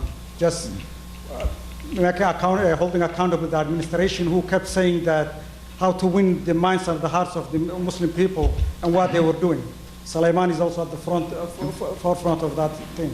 The third thing, another humor thing that in my previous life, I would have been a good stand-up comedian, but what I would like to say is that I didn't know till I met him, even though the US government thinks I'm a very important man, but whenever they refer Judo-Christian, I didn't know they actually were referring to one man that was called Saul and later became St. Paul, who was a Jew before he became Christian, and also became, when he became Christian, also became Paul. And because Sulayman was the person who gave me that idea. So thank you, and Allah Ya'izak, brother. Thank you. We go to this side, and again, very briefly. Good afternoon, everybody. Good afternoon. I don't know what to say about Dr. Nyang. Two of his students are sitting there, Sally and Dr. Jordan. I'm Sulayman Nyang student. I've been knowing him for 34 years. He's a good man. He's a man of God. God has something for him. That's why he's still here today. Like my brother said, he had coma 3 times, and God saved him. Anyway, he meant a lot to me as a student on this campus. When he came to this campus in 1977, I was about to take my comprehensive and start my dissertation. When I met him through a friend, even before he came from Saudi Arabia. A friend of mine told me about him, Dr. Ukediji, before he even came. I knew him. When I met him in 1977, the first thing he told me, he said, when you are going to write your dissertation, write it on Chief Awolowo. But I told him this was the height of the liberation movement in Southern Africa. I said, I'm interested in writing on liberation movement. Then he said, go to Dr. Sirapio. Anyway, he has been a mentor, a teacher, and a friend. The first article I ever wrote, I gave it to him. He get it published in the African Studies Journal of China. My first 2 books, I don't know the publisher. I just gave it to him. The book was published. When I left this campus in 1980, going home, he told me, he said, Lai, make impact. He said, we must write our history. This is why I became a teacher. He encouraged me that we have to write our history, and nobody's going to write it for us. He encouraged me in writing. The first 2 books I published, he found the publisher for me. I just gave him the manuscript. Anyway, Christiana said, Nyang is a Nigerian. He is a Nigerian. And let me tell you the story. Why is a Nigerian? Briefly. Dr. Etuk can bear me. His name, Nyang, that's a common name in Cross River and Akwa Ibom, Nigeria. Nyang. Let me tell you one story. When I was teaching at Obafemi Awolowo University in Nigeria, I invited him to Nigeria in 1985. He spent 2 weeks with me. After the conference that we had in my university, myself, him, and a friend of mine, he has died now, Chidebe, we took him all over Nigeria. When we were going in the north, police, you know, in Africa, you will be stopped by police everywhere. The police stopped us. He was sitting at the back of the car. When the police stopped us, Oga, wait in the car. I'm speaking pidgin English now. I will tell you. Said, Oga, wait in your car. Who demands sit for your back? I came out of the car. I said, who demands sit for your back of your car? I said, that's Dr. Nyang. And at that time, the Inspector General of Police of Nigeria, his name was Nyang, from his home, from Cross River. So when I said, that's Dr. Nyang. They say, oh, Gasa, make him go. That is, they thought, that's Oga's brother. I said, yes, that's Oga's brother. So they let us go. Good. Dr. Nyang, thank you for your contribution to humanity and for what you have done for me to make me who I am today academically.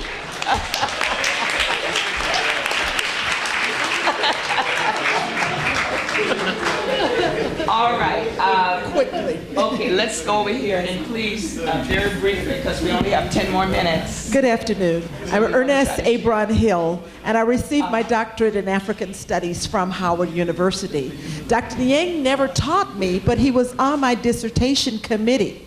And I just wanted to say that today, we've established his greatness. We've talked about his capacity of wisdom, the depth of his religiosity, and so on and so forth. But what no one has really mentioned is the brilliance of his smile.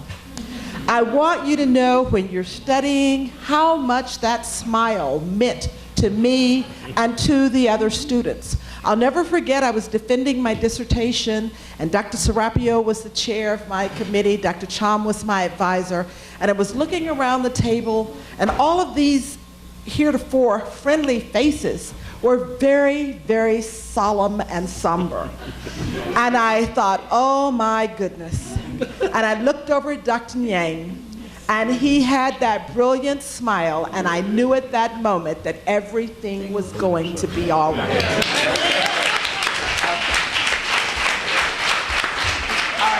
And I don't think we're going to be able to add any more to this line. So after the lady with the blue, and also the lady here with the blue, I think because we are told that we should be out at 5. Supposed to part of. Okay. Let's see. Were you the next? You were next. Okay. Okay. I'll just alternate between the lines. My name is Adrian Taylor, and this is a strange kind of occasion for me because I almost feel like I'm honoring and acknowledging my father. My father has been in my life and is a great man, so I'm out there getting emotional. I'm almost feeling it come on me now. But Dr. Nyang was my advisor, and he's been very supportive. I graduated in 2007, and I teach right now at Bowie State University, and I've been striving to basically be like him in the classroom. That's basic. I mean, I have a lot of others to say, but I know other people want to speak, but I just want to tell Dr. Nyang thank you. Thank you.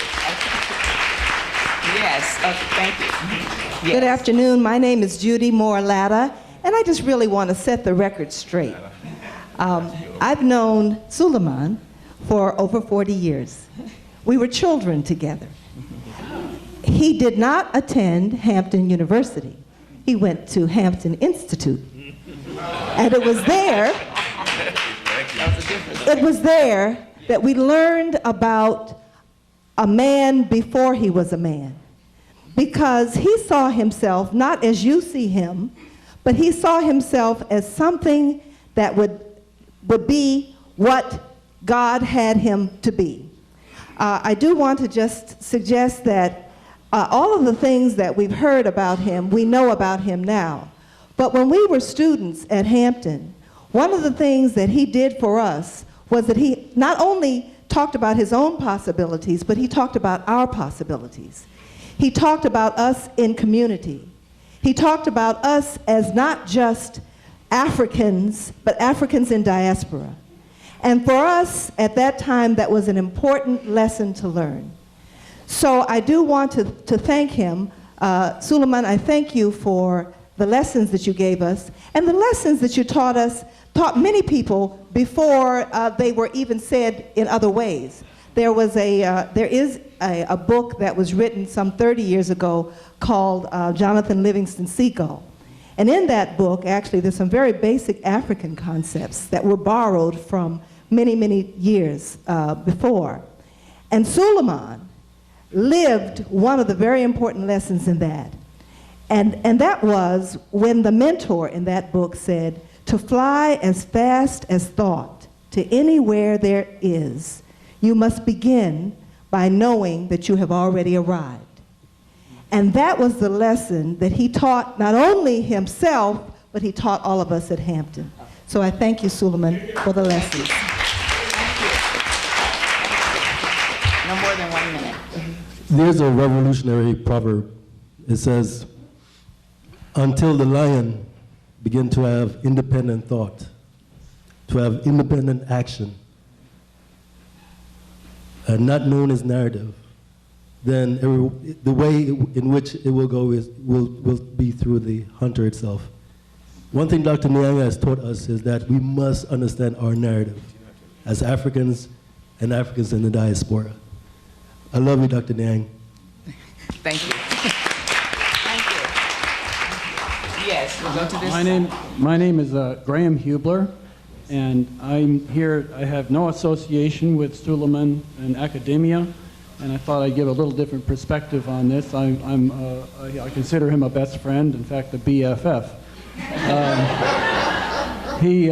My family met him in 1980. My wife did at a conference in Mexico, and he's been a friend of ours ever since.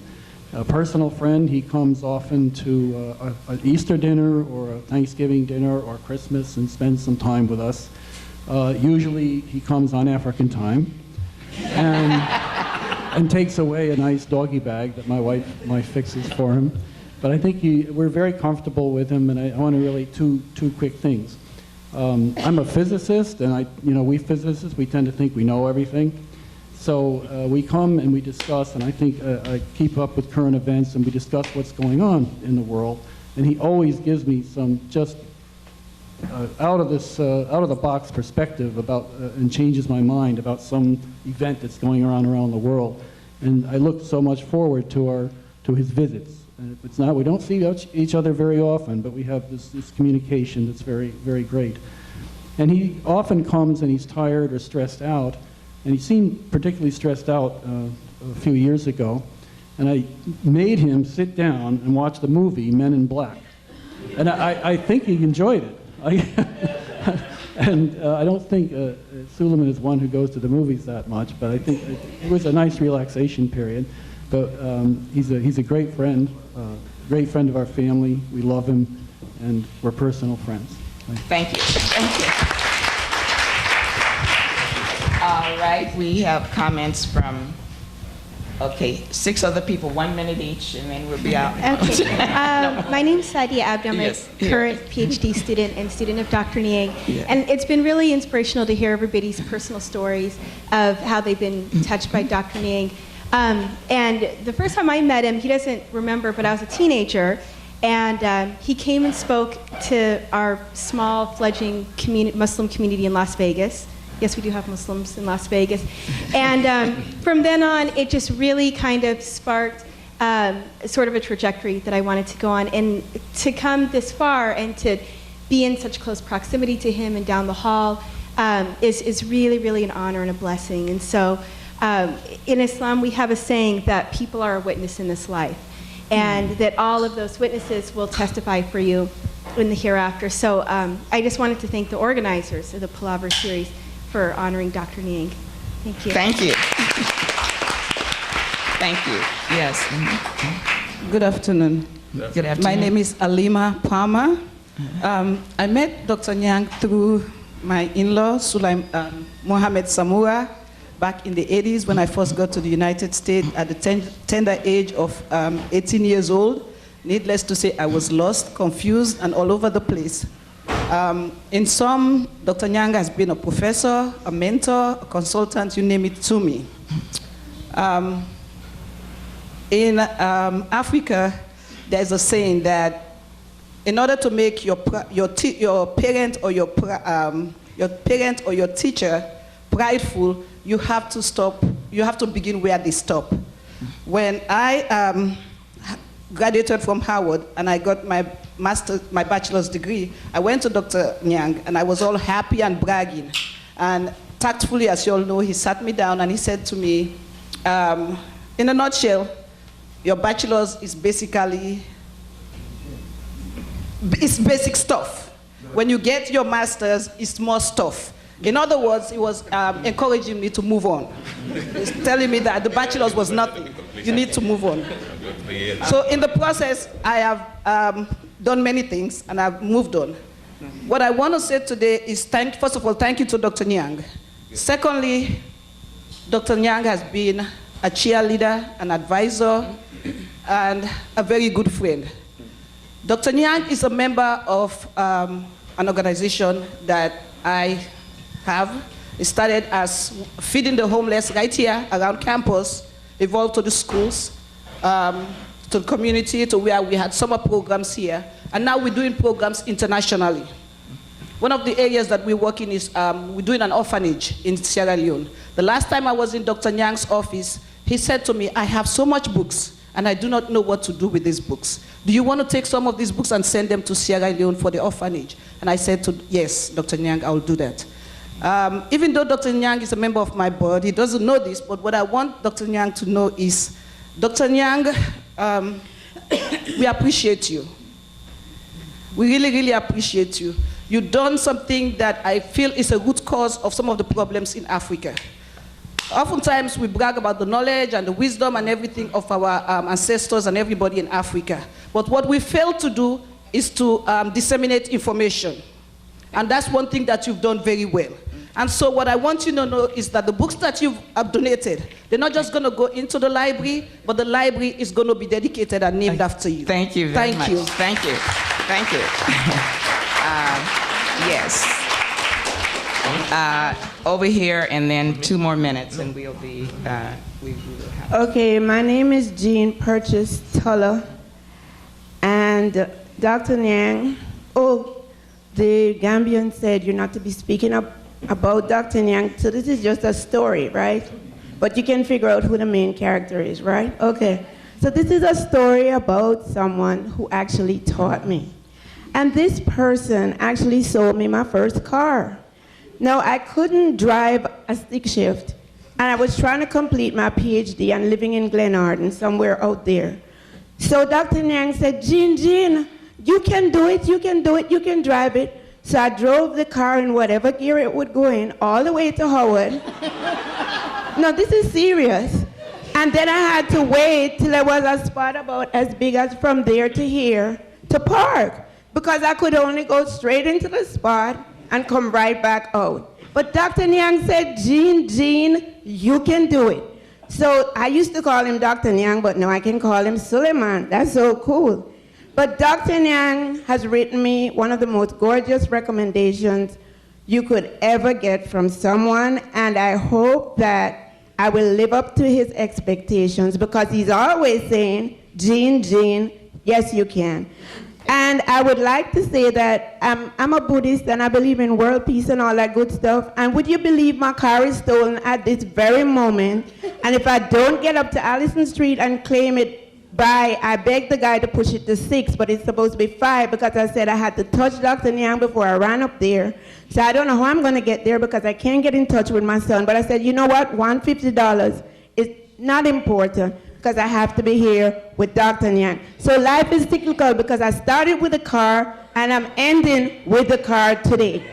So all I can say is, Dr. Nyang, like Benjamin Mays would have said, wherever you go, whatever you do, you ought to leave that place better than you found it. One of our great philosophers, you can't even, if you Google black philosophers, you can hardly find them, because they don't claim us. But that's okay, I'm claiming Dr. Nyang and the beauty that you're placed in my life.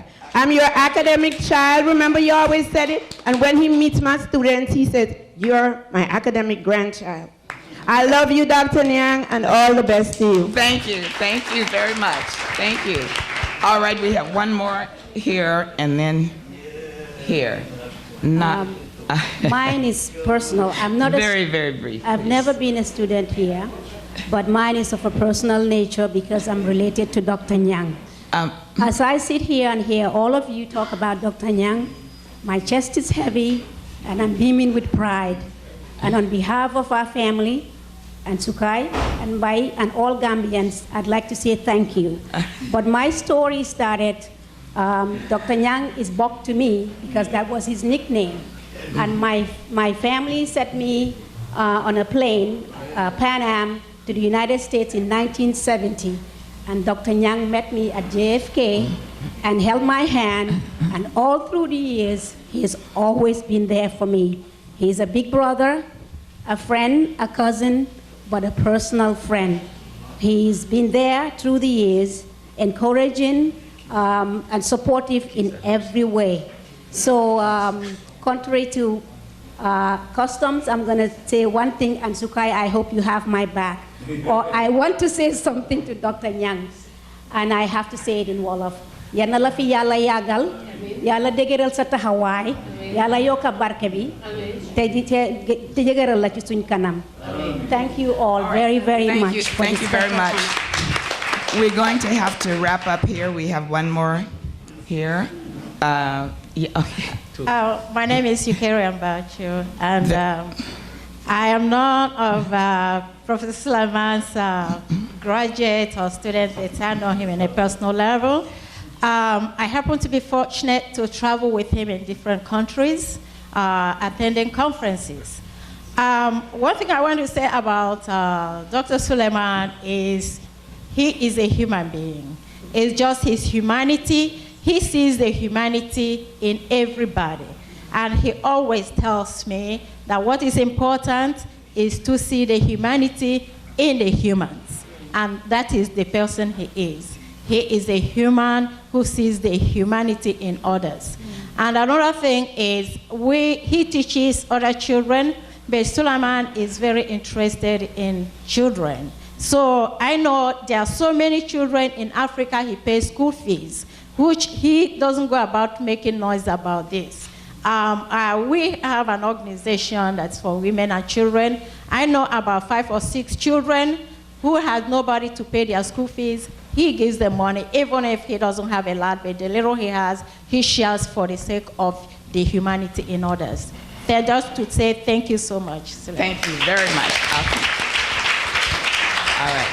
Hi, my name is Maya Abdurrahman. I did happen to be a student once of Dr. Nyang, but that's not what I'm going to talk about. I've known about Dr. Nyang before coming to Howard University. I'm a doctorate student here in my last phase. I knew of him because I'm a Muslim, and Muslims in our community have known about his scholarship and his work, and I've always appreciated his contribution. After September 11, Dr. Nyang was really an important source of solace for all of us. He meant a huge deal for us because he spoke and advocated on our behalf. When I came later, I was delighted to take part in a class with Dr. Mon. Dr. Mon asked me to actually get in touch with Dr. Nyang. I took a class with Dr. Nyang, and I wanted to take another one. And really, he was outside of my department. But I enjoyed him so much for one reason. As an educator, I know that learning and teaching is a very interesting balance. You can't really understand it unless you know that it is based on loving and caring about your student. That's a good teacher. And no one can teach how to teach, because if you care and if you're sincere and authentic in your exchange with your student, you will be successful. This is a man who has it for every student of his. And he expects so much of all of us, and we deliver because he believes in us. Thank you. Thank you very much. Okay, and then the final comment, please, 1 minute. And then we're asking the coordinator of this series to please come forward. Yes. Yes. Good evening, ladies and gentlemen. My name is Ezi Mecha. I am the president of World Ebony Network. Its other name is Shades of Ebony Culture. I just wanted to come. I thought this whole thing will be meaningless if I didn't tell you what Professor Nyang has accepted to do for our organization and for people of African ancestry. Our organization pleads and advances the socio-economic causes of people of African ancestry and provides a platform to reconcile their estranged cultural relationships. Professor Nyang has accepted to be our cultural chair and actually went with us to the Fula Progressive Union community. We're going from community to community, and he came with us, and we went to tell them how it was important for them to understand their community here so that we can prepare for our candidate forum next year. It made so much sense that Professor Nyang came with us because they wanted more, and other communities want to hear more and understand how culture plays a part of everything. And Professor Nyang, I just wanted to tell you that my son wanted to come with me because Professor Nyang was able to, help to articulate the reason that our organization is in existence. And we were about children too as well, so he was able to tell my son how critical he is in our community here. So he wanted to come, but unfortunately he couldn't. He's 14 years old. And my mother, who is 70, also wanted to be here as well because she knew, or she knows the importance of this. So I just want to tell you thank you so much for finding time out of your busy schedule to be a part of what we're doing. Ambassador Haley, who is our cultural grand patron, was looking forward to seeing you yesterday, and everyone is very happy. So thank you for what you do, and thank you all for being here for him. Thank you very much. Thank you very much. I'd like to thank everybody. We know we could be here for another hour or more, but there has to be an end. And so now we're asking the coordinator of this series to come forward. Yes. Before Wheeler comes, I would just like to personally again thank Dr. King and the panel and everybody for coming. I also want to really single out the work that this person here, come here, Wheeler Winstead, the work that he did.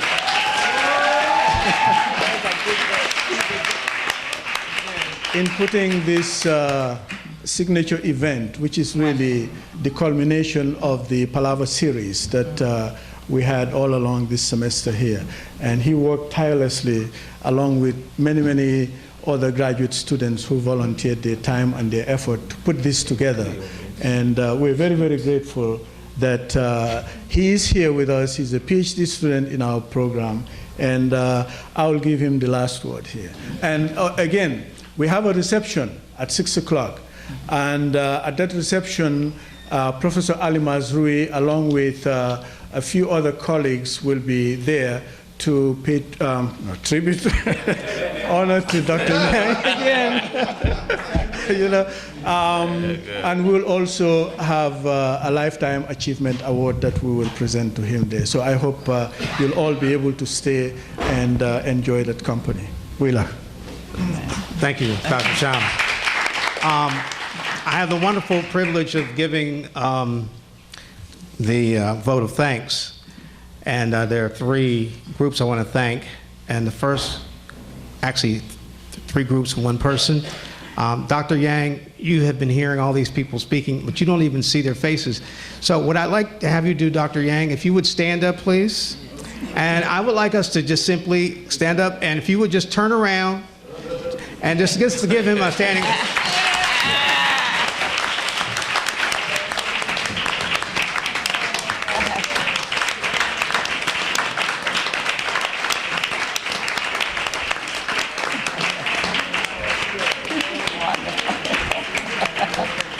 Thank you, Dr. Yang.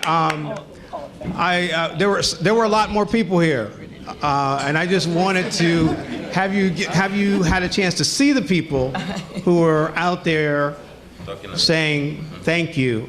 Very quickly, thank you, panelists. This is the last Palaver Series. It's been a great series, and I think we had a great finale. I want to thank all the panelists. Thank you for your kind remarks. Thank you for your thoughtful comments. And that's the first group. The second group I want to thank is really the group in African Studies. And the first person is Dr. Cham, who, this was really his idea, by the way. And this was his series. He determined most of the sessions. He set the course. And he just really just said, okay, run this course. And I just try to run it. So I am so thankful to Dr. Cham.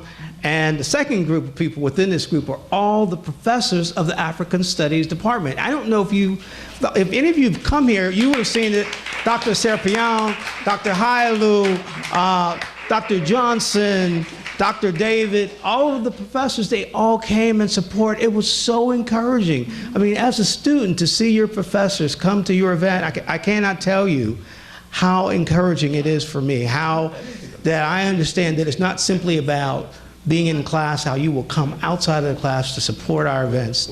Thank you so much. The other person I want to thank you for is not here, and I want to make sure it's on tape, and that's Mrs. Pratt. Because this couldn't happen without her.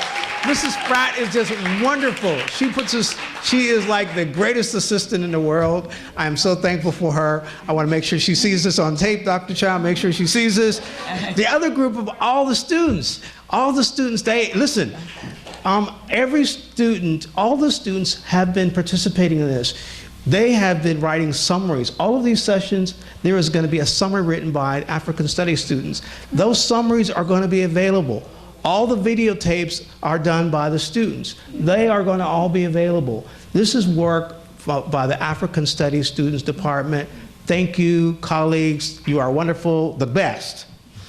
Very quickly, as a follow-up, as I said, all the sessions are being videotaped. That's why we need you to please sign those releases up there. Because unless you sign the releases, we are not going to make them public. So please sign the releases. And if you don't have a program, I think, do we have some more programs left? Alexis, Alice, if you want to get a program, they're back there. Make sure you get it. We're planning on another session next year. So when you get my email saying, please give me some feedback, we'd love to have your feedback. I believe the best is yet to come. So we were going to have a spring session. We need to have some ideas and thoughts. If you have any questions, you want to make some suggestions, please do that. Last thank you is for all of you for coming. Your presence is your vote of thanks. It is obviously also your vote of thanks to Dr. Nyang and to the African Studies Department. Thank you all for coming. The reception will be at 6 o'clock. We will see you all here. God bless you. Assalamu alaikum.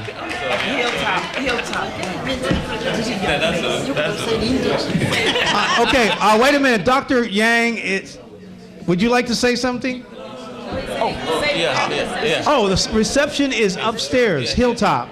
Upstairs, Hilltop Lounge, 6 o'clock.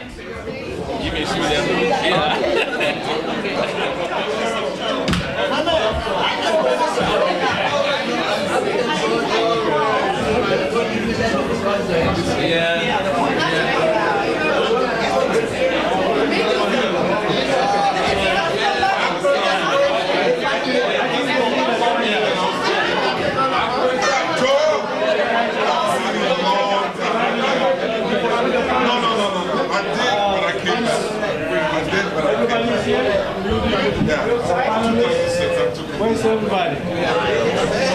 Where's Lakeisha?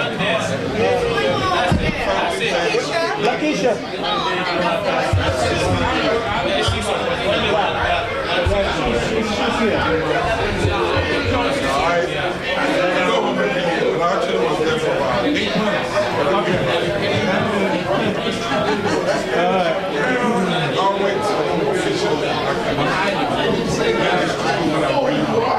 Okay. No, I'll come in afterwards.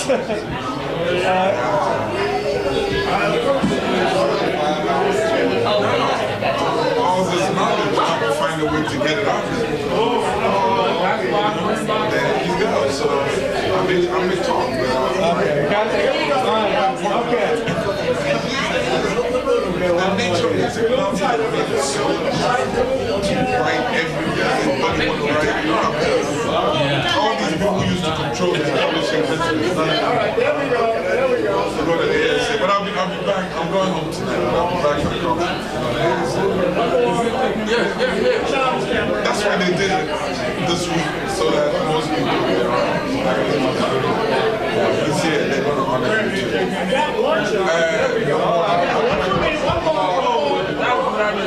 They're usually happy there.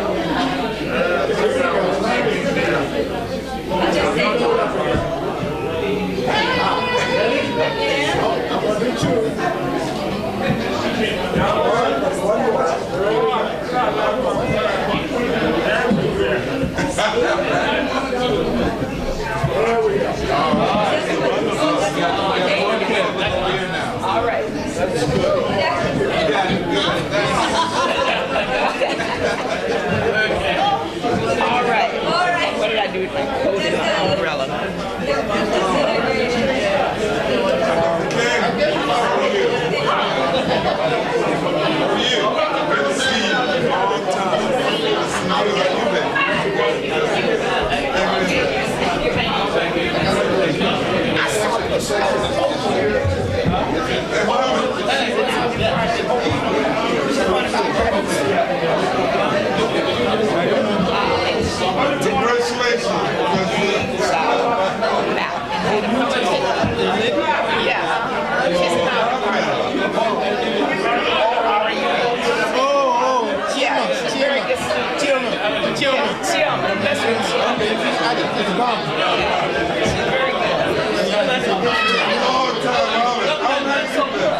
Yeah, oh yeah. I'll go home tonight, but I'll be back for the conference. It starts tomorrow. Yes, I'll be back. Hey, Joe.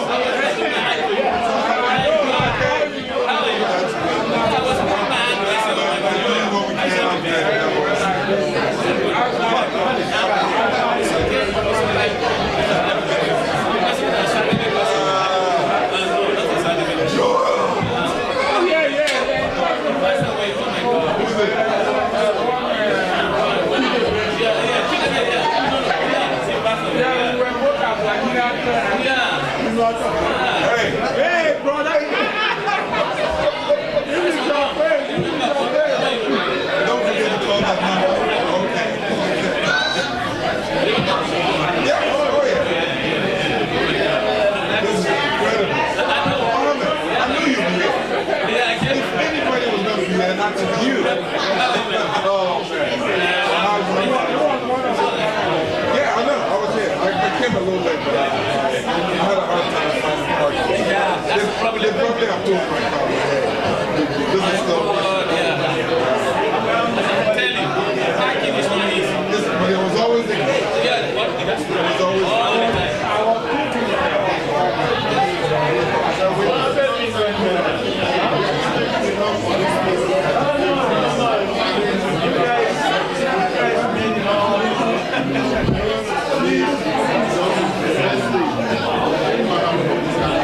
oh, yes. Everybody does it. I don't know why they haven't thought about it. No, why are they?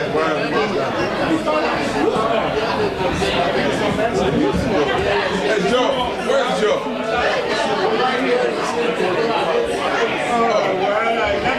Hey, Joe. Oh, you're still here. I just want to be sure you're still here.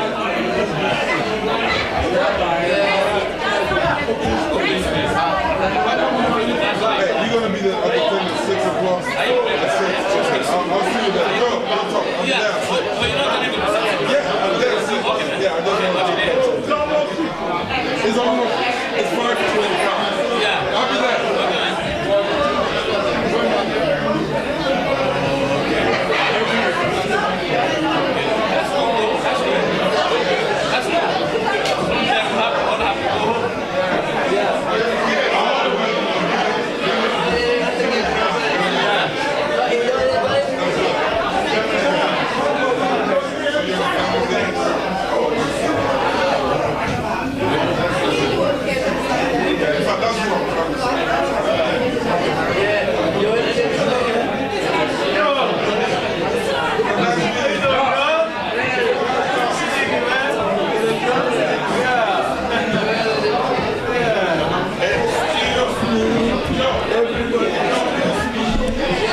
What's your number?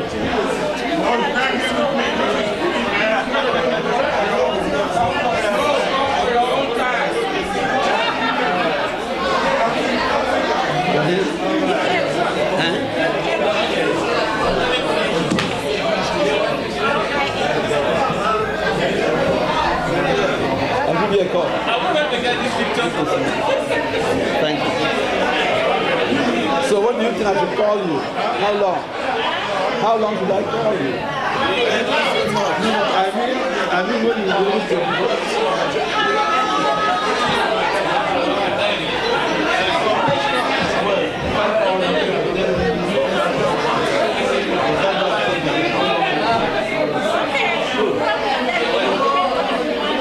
Okay.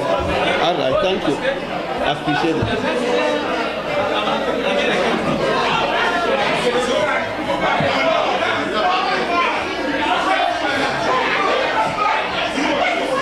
How are you?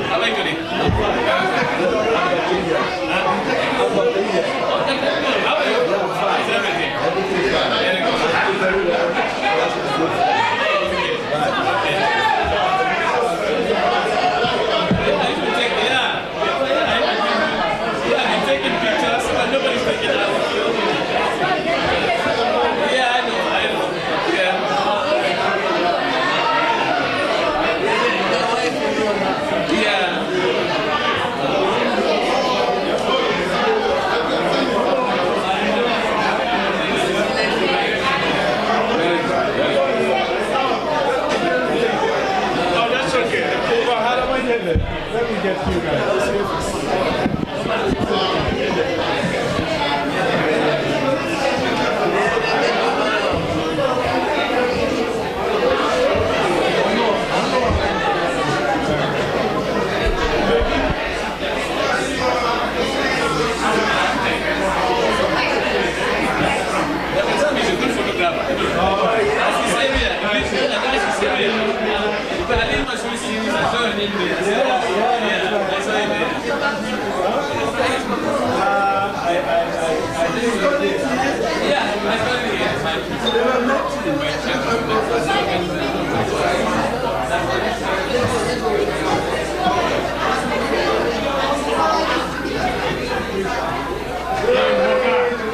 Yeah.